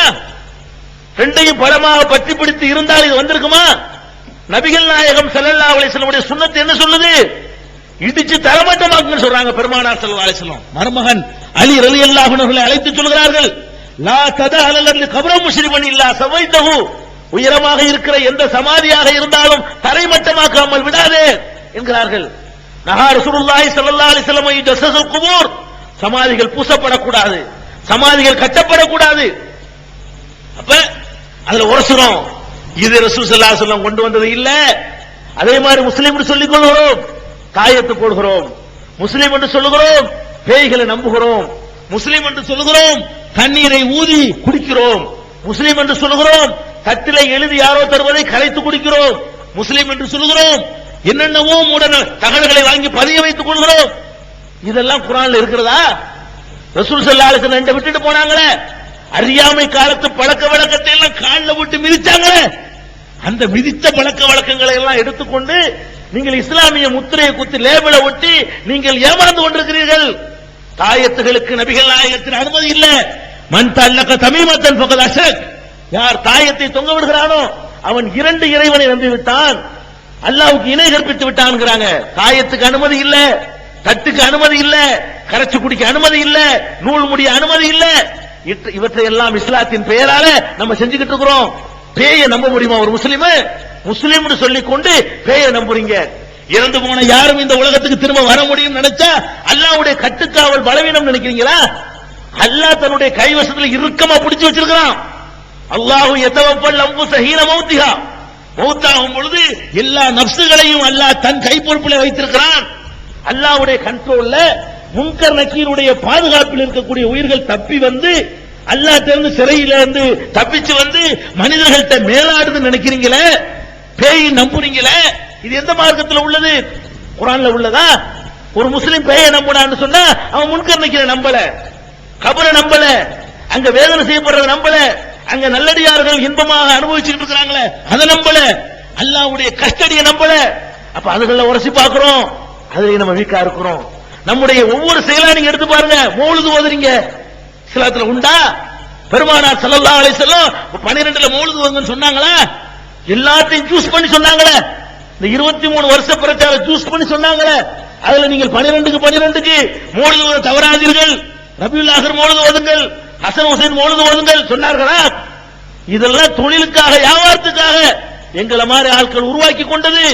பெருமானார் ஸல்லல்லாஹு அலைஹி வஸல்லம் தொழ சொன்னார்கள், நோன்பு வைக்க சொன்னார்கள், மௌலிது ஓத சொல்லல. 300 வருடத்திற்கு முன்னால் தமிழகத்திலே உள்ள சில பேர் எழுதின பாட்டு தான் மௌலிது. ரசூலுல்லாஹ் சொன்ன பாட்டு இல்ல. 300 ஆண்டுகளுக்கு முன்னாடி தமிழகத்தில் இருக்கிற சில மௌலவிமார்கள் எழுதின பாடல்களை மௌலிதுன்னு ஓதுறீங்க, கத்தங்கிறீங்க, பாத்தியாங்கிறீங்க, பூரியாம் பாத்தியாங்கிறீங்க, விறகு வெட்டி கிஸ்ஸாங்கிறீங்க. இதெல்லாம் எந்த மார்க்கத்தில் இருக்கு? எந்த குர்ஆன்ல இருக்குது? உரசி பார்க்கணும். எந்த ரெண்டை விட்டுட்டு போனாங்களோ, ஒரு முஸ்லீம் தன்னுடைய நடவடிக்கை சரியான்னு பாக்குறதா இருந்தா குர்ஆன்ல போய் பார்க்கணும். குர்ஆன்ல இருக்குதா செய்வோம், ரசூல் ஸல்லல்லாஹு அலைஹி வஸல்லம் பார்க்கணும், இருந்தா செய்வோம், இல்லையா தூக்கி கடாசு கால்ல போட்டு மிதி. பெருமானார் ஸல்லல்லாஹு அலைஹி வஸல்லம் மிதிச்ச மாதிரி மிதிக்கணும். ஒரு பாத்தியாவா அதுக்கு மேக்கட்டு கட்டி என்னென்னமோ சொல்லி அதை ஓதுனா பணக்காரன் ஆயிரலாம், விறகு வெட்டி கிஸ்ஸா அதை படிச்சா பணக்காரன் ஆயிரலாம். இது எங்க இருந்து கத்துக்கிட்ட பாடம்? பூரியாம் பாத்தியா இஸ்லாத்துல உண்டா? கிடையாது.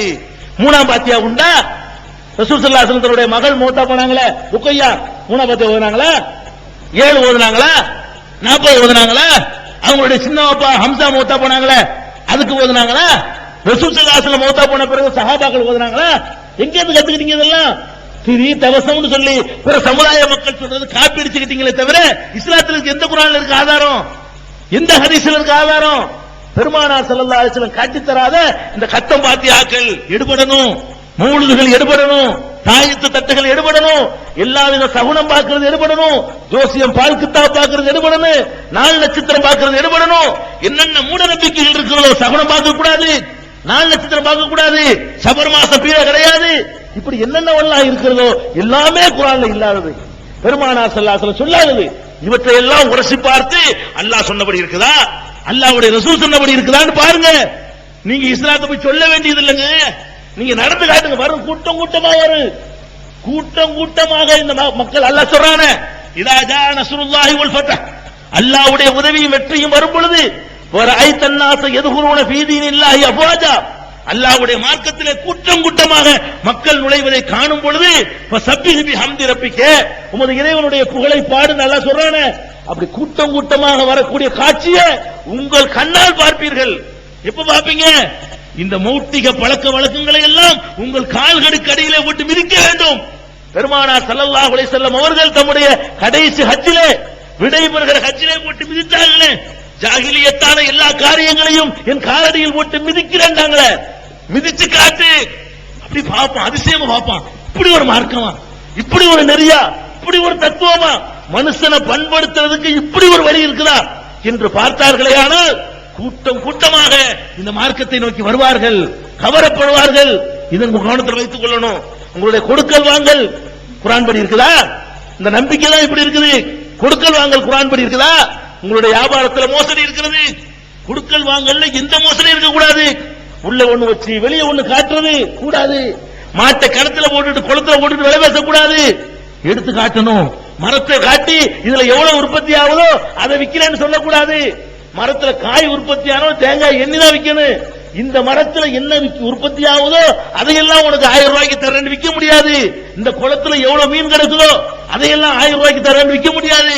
மீனை வெளியேறா, எத்தனை கிலோ, கிலோக்கு எவ்வளவு என்று விற்கணும்னு சொல்லக்கூடிய ஒரு மார்க்கத்துல நீங்க என்ன பண்றீங்க? உள்நாட்டு பொருள் வெளிநாட்டு பொருள் சொல்லி உள்நாட்டு பொருளை விக்கிறீங்க, டூப்ளிகேட்டை விக்கிறீங்க, கலப்படம் பண்றீங்க, தேங்காய் எண்ணெய் ஒய்த்தால விக்கிறீங்க, நல்லெண்ணெய் சொல்லி விளக்கெண்ணெய் விக்கிறீங்க. இப்படி எத்தனையோ கலப்படங்கள். மஞ்சத்தூள் சொல்லி சிமெண்ட் தூளை கலந்து செங்கத்தூளை கலந்துக்கிறீங்க. செங்கக்கல்ல மிளகாயில செங்கத்தூளை கலந்து போடுறான் சொல்றான். அரிசியில கல்ல கலக்குறீங்க, மிளகுல போய்கிட்டு அதை என்னமோ கலக்குறீங்க, சீரகத்துல போய் சதவப்பைய கலக்குறீங்க. இப்படி ஒவ்வொரு பொருளையும் ஒவ்வொரு பொருளை கலப்படம் பண்ணி விக்கிறீங்களே. இது குர்ஆன்ல உள்ளதா? இது ஹதீஸ்ல உள்ளதா? அளவு நிர்வாகிகள்ல மோசடி செய்றீங்களே, இதெல்லாம் அந்த வசியத்துல வராதா? அடுத்தவருடைய பொருளுக்கு ஆசைப்படான்னு சொன்னாங்களே இறுதி வசியத்துல, அவனா விரும்பி தர்றதா ஹலால் தாங்களே. இவன் கலப்படத்துக்கு விரும்பி உனக்கு காசு தருவான், நொந்து போய் தருவான். இப்படி ஏமாத்திட்ட பாவி பிரிச்சு பார்த்தோம்னா அப்படி நொந்து போய் 10 வாசிவான். ஆவிகள் இந்த மாதிரி 1000 ரூபாய் வாங்கிட்டு இந்த மாதிரி வந்து ஏமாத்தி விட்டானே, இது உனக்கு ஒட்டுமா? இது உனக்கு ஹலால் ஆகுமா? இப்படி ஹராமான விஷயங்கள்ல உன்னுடைய வாழ்க்கை அமைஞ்சா உன்னுடைய வியாபாரம் தானப்பா அடுத்தவனுக்கு தெரியும். உன்னுடைய தொழுகை அடுத்தவனுக்கு தெரியுமா? உன்னுடைய நோம்பு அடுத்தவனுக்கு தெரியுமா? பிற சமுதாய மக்களுக்கு உனக்கு உள்ள தொடர்பு வியாபாரம் தான். வியாபாரத்தில் அவனுடைய நேர்மையை பார்ப்பான். இன்னும் சொல்ல போனா இந்தியாவில் இஸ்லாம் வியாபாரிகள் மூலமா தானே வளர்ந்துச்சு. இந்த வியாபாரிகள் இருந்தா இஸ்லாத்தை அன்னைக்கு ஓடி போயிருப்பான். அந்த வியாபாரிகளை தானே வந்தாங்க, குதிரை வியாபாரம் பண்ணி வந்தாங்க, சரக்குகளை கொண்டாந்து இறக்குனாங்க. அவர்களுக்கு தமிழ் மொழியே தெரியாது. வியாபாரத்தில் காட்டின நேர்மை, அந்த சுத்தம், அந்த கரெக்டான எடை, கரெக்டான அளவு, பொய் சொல்லாதது எல்லாம் பாக்குறாங்க. இப்படி ஒரு வழி, இந்த மாதிரி ஒரு கூட்டம் இருக்கா? இந்த அசந்து போய் இஸ்லாத்துல நம்ம அப்பம் பாட்டம் சேர்ந்தாங்களே தவிர பெரிய பெரிய சொற்பொழிவுகளை கேட்டு சேரல. அப்ப இந்த கொடுக்கல் வாங்கல்ல சுத்தமா இருக்கணும். நேர்மை. ரமலான் மாதத்துல பெருமானார் ஸல்லல்லாஹு அலைஹி வஸல்லம் கடைசி உரையை கேட்ட பிறகாவது இன்னையிலிருந்து இந்த ஹராமான வழியில எனக்கு 10 பைசா வேண்டாம், அல்லாஹ் ஹலால் ஆக்கினது மட்டும்தான் எனக்கு வேண்டும். அல்லாஹ் பரக்கத்து செய்யறவன், அல்லாஹ் ரிஸ்க் தர்றவன், எந்த கலப்படத்தின் மூலமா அவனை அள்ளி கட்டிட முடியாது. அல்லாஹ் 1000 ரூபாய் கலப்படத்தில் சம்பாதிச்சா 2000 ரூபாய் செலவழித்து விட முடியும் அல்லாஹ்வுக்கு. அப்படிப்பட்ட ரப்புல் ஆலமீன் நீ ஹலாலா 100 ரூபாய் சம்பாதிச்சா 50 ரூபாய் உனக்கு மிச்சப்படுத்துவான் அல்லாஹ். அப்ப ஹலாலான முறையில அல்லாஹ் அனுமதிக்கிற முறையில உங்களுடைய வியாபாரங்கள் எல்லாம் இருக்கணும், உங்களுடைய கொடுக்கல் வாங்கல் எல்லாம் இருக்கணும். அதுல ரசூலுல்லாஹ்வுடைய குர்ஆனை பின்பற்றுங்க. அல்லதீன இதத்தால் வலன்னாசி யஸ்தௌபூன் வைதா காலுஹும் அவ் வஸனுஹும் யுஃசிரூன். அல்லாஹ் சொல்றான், அளவு நிர்வாகிகளிலே மோசடி செய்கிறார்களே அவர்களுக்கு நாசம் உண்டாகட்டும், நரகம் காத்திருக்கிறது. இதத்தால் வலன்னாசி யஸ்தௌபூன், மக்களிடத்திலே அளந்து வாங்கும் பொழுது நிறைய வாங்கிக் கொள்கிறார்கள். வைதா காலுஹும் வஸனுஹும் யுஃசிரூன், இவர்கள் அளந்தோ நிறுத்தோ கொடுப்பார்களே ஆனால் குறைத்து விடுகிறார்கள். அலா யظن உலாயிக அன்னஹும் மபூஸுன் லியௌமின் அலீம், மகத்தான ஒரு நாளுக்கு முன்னால் எழுப்பப்படவிருக்கிறார்கள் என்பதை எண்ணி பார்க்க வேண்டாமா? அன்றைக்கு எனக்கு பதில் சொல்லணும் என்று நினைக்க வேண்டாமா? அல்லாஹ் கேட்கிறான். அப்ப பெருமானார் ஸல்லல்லாஹு அலைஹி வஸல்லம் மீது நீங்கள் முஹப்பத் வைத்திருப்பது உண்மை என்றால் இந்த கண்ணுல ஒட்டுனவன எல்லாம் அந்த முஹப்பத் ஆகாது. சும்மா முகமதுனவன இதுல ரசூல் அப்படி குளிந்து போயிருவாங்களா? பெருமானார் ஸல்லல்லாஹு அலைஹி வஸல்லம் மீது உனக்கு முஹப்பத் இருந்தால் உன்னுடைய வியாபாரம், கொடுக்கல் வாங்கல் எல்லாம் அப்படி பர்ஃபெக்ட்டா இருக்கணும். ஹலால தவிர ஒரு ஹராமான ஒரு பருக்கை எனக்கு வரக்கூடாது, சேரக்கூடாது, என்னுடைய உணவுல கலந்துடக்கூடாது என்று கவனமாக உங்களுடைய வாழ்க்கையை ஓட்ட வேண்டும். திருமணத்தின் பொழுது மகர் கொடுங்கள் என்றார்களே, மகர் கொடுத்தே மனம் முடித்தார்களே, தன்னுடைய மகள்களுக்கு திருமணம் முடிக்கும் பொழுதெல்லாம் கட்டாயப்படுத்தி மகளை வாங்கினார்களே, அந்த ரசூல் ஸல்லல்லாஹு அலைஹி வஸல்லம் வழியில வந்துட்டு என்ன பண்றீங்க நீங்க? கேக்குறீங்க பண்ணிட்ட இது யாரு கொடுத்த மார்க்கம்? எந்த வசியத்துல கத்துக்கிட்டீங்க? கடைசி உரையில சொல்லிட்டு போனாங்க அஜத்துல்லாவுல, நீங்க எல்லாம் திருமணம் முடிக்கும் பொழுது வாங்கிக்கிறீங்க இல்ல, உங்களை தான் கொடுக்க சொல்லிட்டு போயிருக்காங்க. பெருமானார் ஸல்லல்லாஹு அலைஹி வஸல்லம் சுன்னத் என்ன சொல்லுது? குர்ஆன் என்ன சொல்லுது? வாத்துன் நிசா சதுகாத்திஹின்ன நிஹலா, உங்களுடைய மகர் தொகையை மனமோந்து பெண்களுக்கு கொடுங்கள். நீங்க கொடுக்கிறவர்களா இருக்கணும். எந்த கட்டத்திலையும் பெண்ணிட்ட வாங்க கூடாது. மன விரும்பி மாமனார் தந்தா வாங்க கூடாது. ஏன்? மன ஒப்பி அவன் தரல, அழுதுக்கு தர்றான், நொந்து போய் தர்றான், வைத்தறிஞ்சு தர்றான், பிச்சை வாங்கி தர்றான், கடனுக்கு வாங்கி தர்றான், வட்டிக்கு வாங்கி தர்றான், அவன் மன விரும்பி தரவே இல்லை. வாங்க மாட்டோம் வாங்க மாட்டோம்னு சொல்லி அவ்வளவு உறுதியான சங்கல்பம் எடுத்து காட்டு. தெருவில் நிக்குமா குமர்கள்லாம்? 40 வயசு கன்னிகள் இருப்பாங்களா அந்த சமுதாயத்துல? 30 வயசு கன்னிகள் இருப்பாங்களா? காரி துப்புற அளவுக்கு இந்த சமுதாயத்தை அடுத்தவன் எல்லாம் பார்த்து அவ்வளவு கேவலமா போயிட்டு இருக்கீங்க. அந்த ரெண்டை விட்டதுதான் காரணம். எல்லாத்துக்கும் அளவுகோல். கல்யாணமா, கர்மாதியா, கொடுக்கலா, வாங்கலா, தொழுகையா, நோம்பா, எதுவா இருக்கட்டும், எல்லாத்திலையும் அந்த முகமது ஸல்லல்லாஹு அலைஹி வஸல்லம் அவர்களுடைய வழிகாட்டுதல் என்ன சொன்னாங்க? நகமற்றதா ரசூலுல்லாஹ் சொன்னபடி நான் வச்சேன். மீசையை கத்தரிக்கணுமா? ரசூலுல்லாஹ் சொன்னபடி. ஒண்ணுக்கு இருக்கிற வரைக்கும் கேள்வி பண்ணாங்க யூதர்கள்லாம். என்னப்பா உங்க நபி வந்து ஒண்ணுக்கு இருக்கிறத பத்தி எல்லாம் சொல்லி தர்றாராம்ல? அவர் சொல்றாரு இந்த சஹாபி பெருமையோட, வெளிக்கு இருக்கிறதுன்னு சொல்லி தர்றாங்க. என்ன நல்லதா சொல்லி தர்றாரு? நின்றுகிட்டு மோண்டு எல்லா பக்கம் தெரிக்கிறத விட உட்கார்ந்து சிறுநீர் கழின்னு சொல்ற தப்பா? சிறுநீர் கழிச்ச பிறகு கழுவி சுத்தப்படுத்துன்னு சொல்ற தப்பா? எவன் சொல்லி தந்தான்? அவங்க சொல்லி தந்தது மாறிங்க எவனும் உலகத்துல சொல்லி தர முடியாது. அப்படி எல்லாத்தையும் பார்த்தாங்க. எல்லாத்திலையும் அழகான ஒரு வாழ்க்கையை தந்துட்டு போயிருக்கிறாங்க. அப்ப சில விஷயங்கள்ல மாத்திரம் நமக்கு எதுக்கு இஸ்லாம் தேவைப்படுது? சொத்து பிரிக்கும் போது மட்டும் கேட்பான். குர்ஆன் படி எங்களுக்கு எவ்வளவு கிடைக்கும்? பாகப்பிரிவினைக்கு மட்டும். வேற எதுக்காக நீ மார்க்கத்தை யோசிச்சு பார்த்திருக்கியா? எதுக்காச்சும் சொல்லி பாரு. இந்த மார்க்கம் உனக்கு எப்ப தேவைப்படும்? இவனுக்கு ஏதாவது சொத்து வர வேண்டி இருந்தா எங்களுக்கு சொத்து தரணும்னு சொல்லி ஒரு பொம்பளை எப்ப மார்க்கம் அவனுக்கு தேவைப்படுது? இஸ்லாத்துல பெண்களுக்கு உரிமை இருக்குல்ல, அதை வாங்கும் போது மட்டும் ஒரு பொம்பளைக்கு இஸ்லாம் தேவைப்படுது. ஒரு ஆம்பளைக்கு அண்ணங்கால சொத்துல அவங்களுக்கு தம்பி கொடுக்கல, தம்பிக்கு எப்ப இஸ்லாம் தேவைப்படுது? இந்த சொத்துக்கு மாசம் பத்தா கேக்குறது. இதுல மட்டும் கேக்குறீங்க? தொழுகைக்கு, நோம்புக்கு, ஜக்காத்துக்கு, ஹஜ்ஜுக்கெல்லாம் இல்லையா? இந்த ஜக்காத்தை நீங்க ஒழுங்கா கொடுத்தீங்களா? நான் கேட்கிறேன். ஜக்காத்தை ஒழுங்கா கொடுத்தவங்க எத்தனை பேர் இருக்கிறீங்க? இவ்வளவு சம்பாதிக்கிற, எவ்வளவு நாள் சம்பாதிக்கிறது அனுமதிக்கிறான் அல்லாஹ். எந்த பாவமும் இல்ல, கோடி கோடியா சம்பாதிக்க.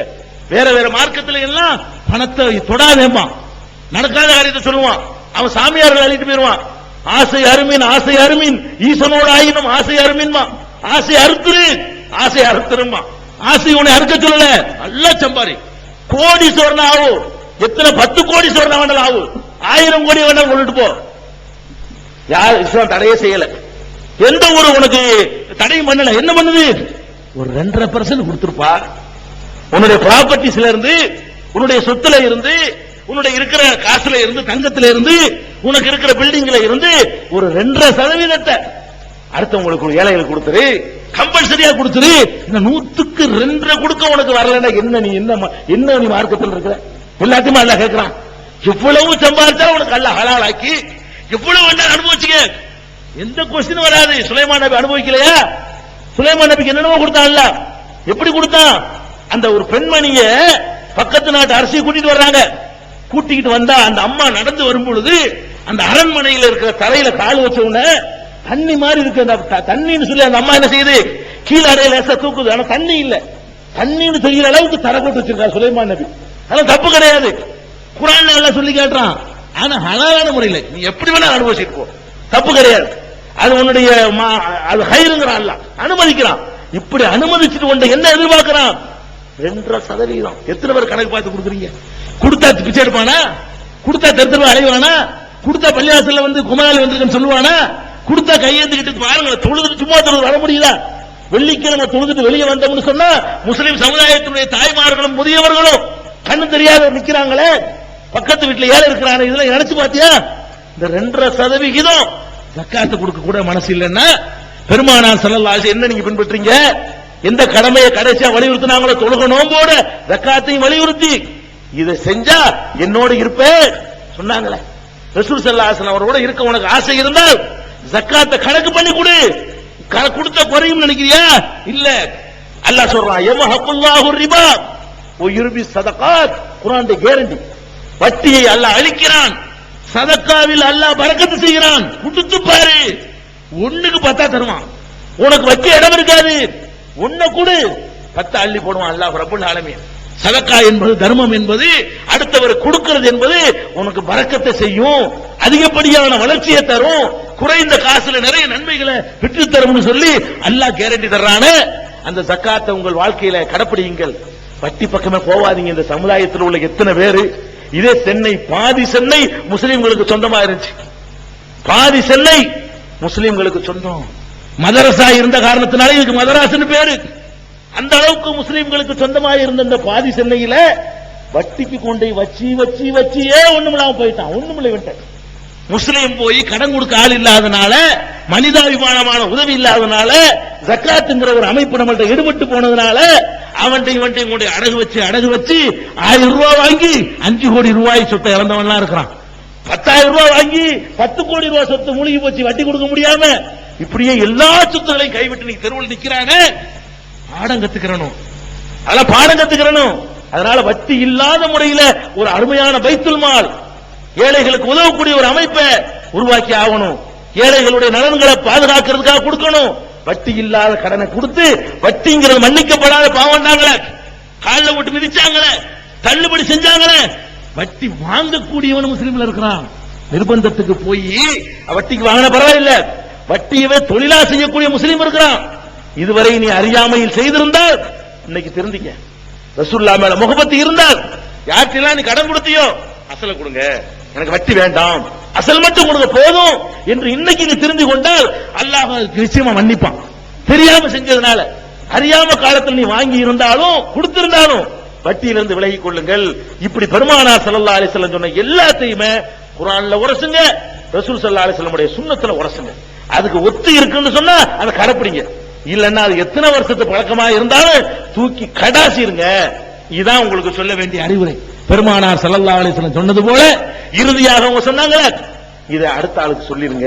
ரசூல் ஸல்லல்லாஹு அலைஹி வஸல்லம் உடைய இறுதி உரையை அவர்கள் சொன்ன எல்லாத்தையுமே, வேற இது தவிர அந்த உரையில ஆதாரப்பூர்வமான வேற செய்திகள் கிடைக்கல.